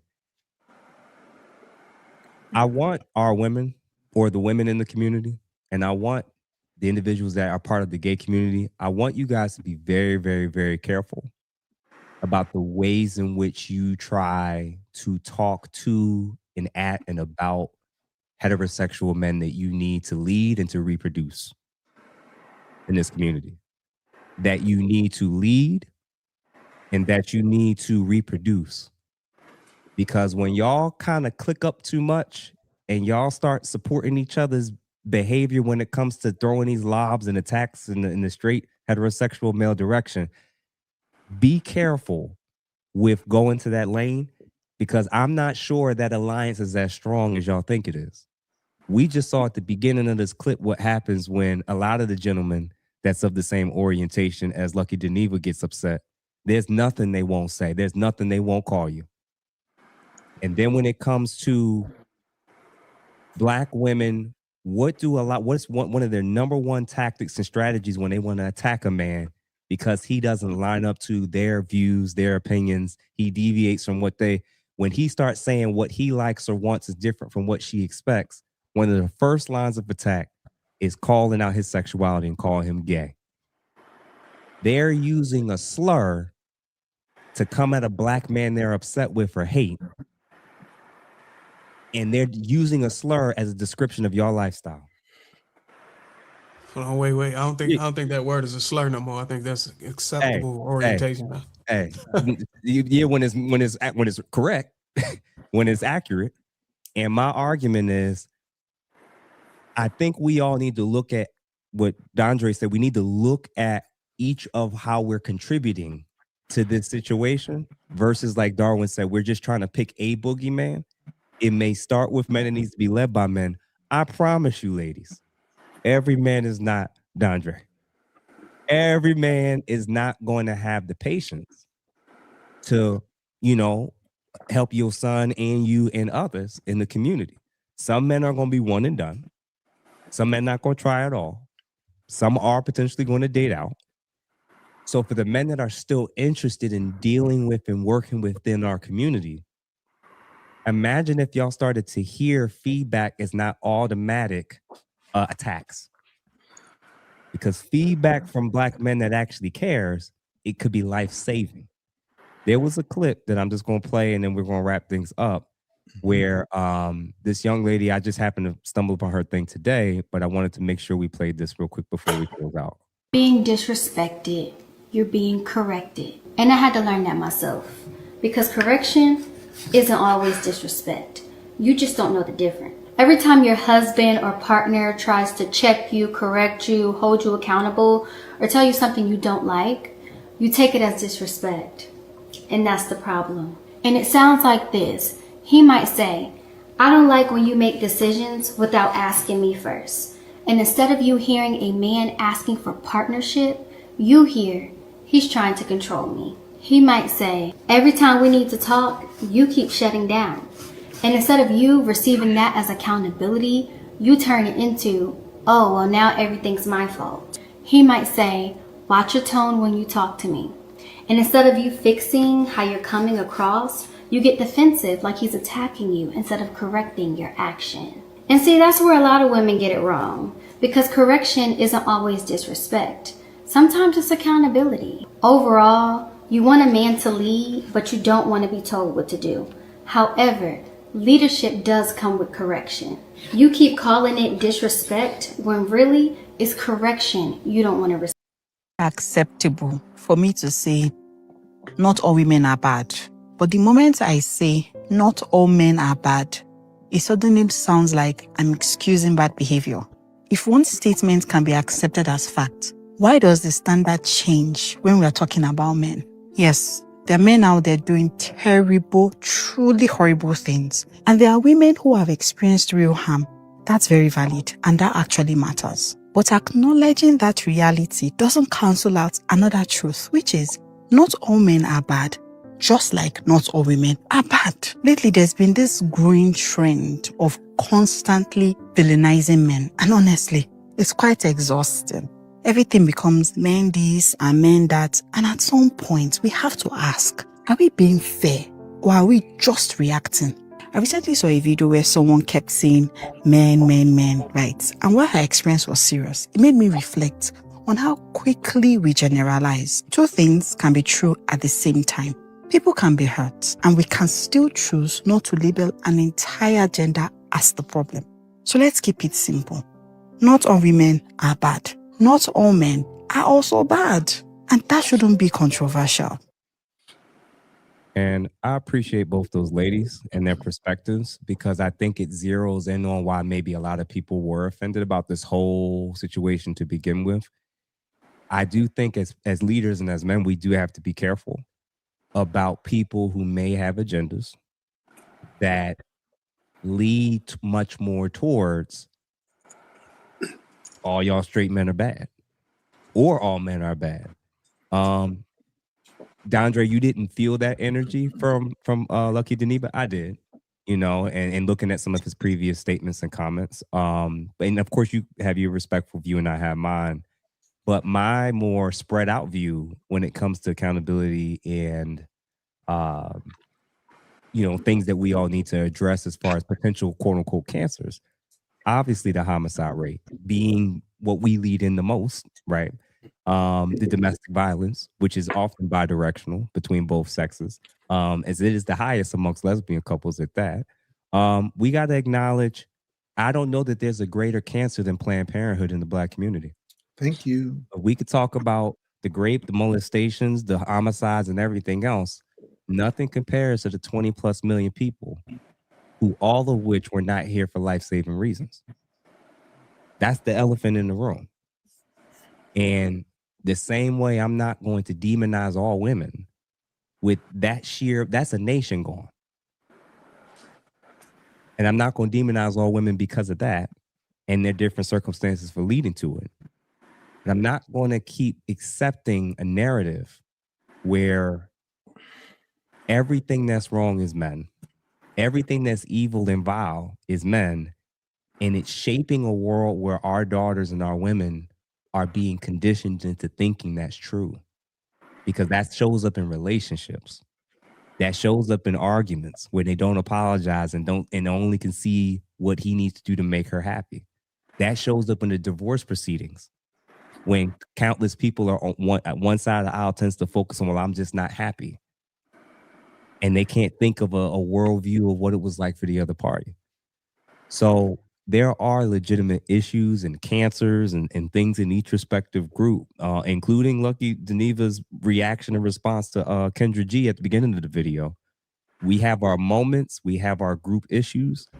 And if we're going to frame this as a unified thing of things we need to do differently,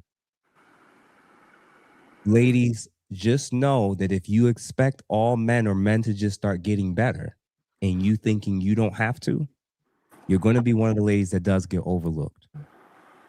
That is a real reality. Dondré, then Mumia, then Darwin, then Dave to close us out. We closed out. I think, everything that needed to be said, as my grandfather would say, anything that understood don't need to be explained.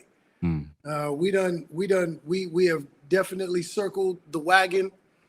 I feel like anyone who doesn't understand at this point is choosing not to understand. Fair. How about you, Mumia?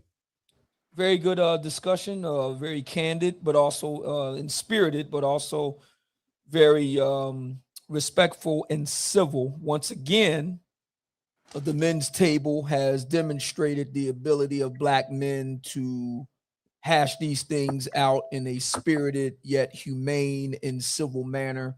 Hopefully this will go far and wide, so we can kind of counterbalance these more less than flattering portrayals of Black men in the media. Thank you so much. What are you doing? I appreciate us being able to get or whoever pulled that. I guess that was you, Jeff, right? Able to get Dondré over here, man. Appreciate you coming.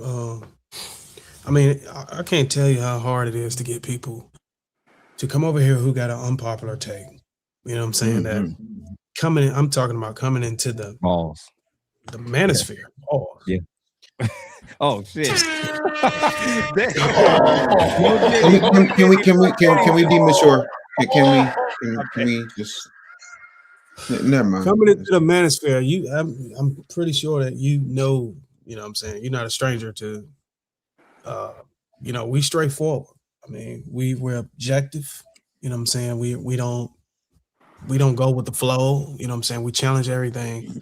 for you to have a opinion like that and just coming in here, you know what I'm saying, and take it on the chin, pause.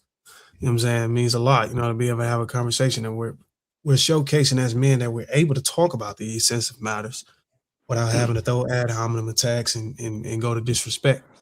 I'm pretty sure that some people anticipated that probably would happen, but I think it's just a misjudgment of our character.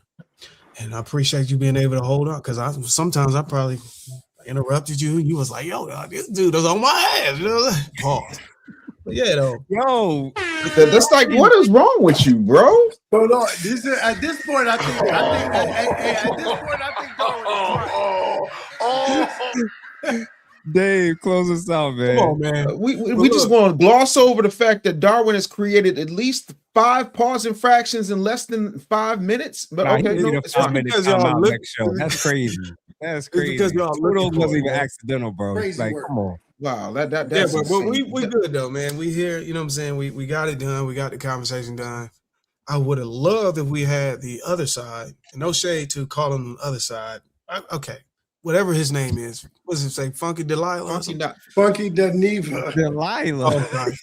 Oh, you've been calling him Lucky for the past 20 minutes, Jeff. You just Jeff called him Lucky like 8 times. I was like, you know Listen, what? man. All right, man. I ain't heard of this dude before last week. My bad. Yeah, me neither. Yeah, I'm pretty sure he wouldn't dare have this conversation. I don't think he would have been able to intellectually have a conversation with us without, you know, getting emotional. Just that initial stance is just like a lot of logic and a lot of substantiation. So, but yeah, man, this was a good conversation. I appreciate everybody in the chat who donated. Sorry we wasn't able to get to all of the chats. We had some big hitters out here that's giving a $50, $100 super chat. Shout out to all of y'all, man. And I'm gonna yield to Dave. Yeah. Dondré, thank you for being here. Really appreciate you coming through and you know, answering some questions that I'm sure aren't the most easy to answer. So again, I appreciate your time on that. What I do want to say when it comes to this particular situation, the views and expressions of Dave Anderson are not necessarily those of anybody on this panel but my black ass. I want to be clear about a few things, right? My grandfather, who had a 6th grade education, would say, let your yes mean yes and your no mean no. Words have impact. Every religious book talks about what you say has power, regardless of meaning. The words you speak mean absolutely everything. So let's be grown. Do I think black men need to do better? By and large, absolutely. Some of us need therapy. Some of us need discipline, as we talked about. Some of us need to take some accountability for the fact that we are out here like Nick Cannon with a bag of Viagra. We got to take accountability for the promises we don't keep and the excuses that nobody asked for. I have always been an equal opportunity bullshit caller outer. But what we don't get to do is take the failures of a very small group of black men and diagnose all black men as a disease in the words we choose to excise. That's just intellectual dishonesty. And that's the problem with keeping podcast mics at such a cheap rate.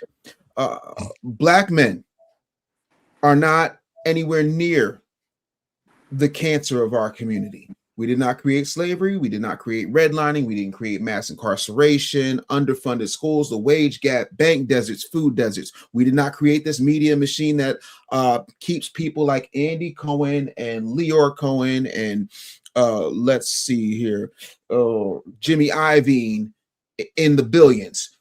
We did not create this narrative of us being monsters. So absolutely, I think we are not above accountability, but let's not make us the emotional landfill that everybody decides to build on, even though we are the backbone of what built this country. And loving black women does not require hating black men or throwing black men under the bus, because public humiliation of us is not a way that we heal our community. That's dysfunctional. There's too many of us who are broken who need therapy. There are some of us who are dangerous. There are some of us who need correction. But what I don't want to get lost in this conversation is that there are a bunch of us who are dads, good dads, husbands, good husbands, workers, builders, protectors, mentors, coaches, pastors, professors, entrepreneurs, people who get up every day with no credit, no applause, and they're literally holding their lives and the lives of the people in their charge with duct tape and overdraft protection. We ain't the cancer. A lot of us are the immune system. A lot of us are the scar tissue. A lot of us are the unpaid security, the unpaid Uber. A lot of us are the therapists. A lot of us are the last beam of the house holding it up while we're being criticized for why the house is leaning in the first place. So I'm not going to report for duty respectfully under a lie. I'll report for duty to build. I'll report for duty to lead. I'll report for duty to correct men who are wrong. I will report for duty to protect women and children. I'll report to duty to rebuild families and confront broken systems. When we have people like David, when we have people like R. Kelly, when we have people like Diddy, I condemn that situation immediately. But I also condemn Clive Davis. I also condemn Leor Cohen. I also condemn Andy Cohen, Scooter Braun, and everybody who is in charge of perpetuating this thug, gangster, nonsensical mythos of black men that becomes the standard as opposed to the exception, while also elevating a soft beta male scent mangina mentality that does not serve us when it comes to our communities and would not be tolerated in anybody else's community. I will not report for duty to slander black men for applause, clicks, clouts, or likes. Not talking about Dondré because he's not doing that, but for the general record. I want to make it abundantly clear. Yes, we're flawed. Yes, we're wounded. Yes, we're accountable. But above all, whether you like it or not, whether you think we need to do better or not, we are necessary. We are not the cancer of the black community. By and large, we are a huge part of the cure. And I think it's time that everybody got themselves a dose. Listen, man, I'm going to leave it at that. I don't have too many more words. I think that we'll let the conversation be what it is and let everybody that's watching and going to watch this let us know in the comments what you guys think.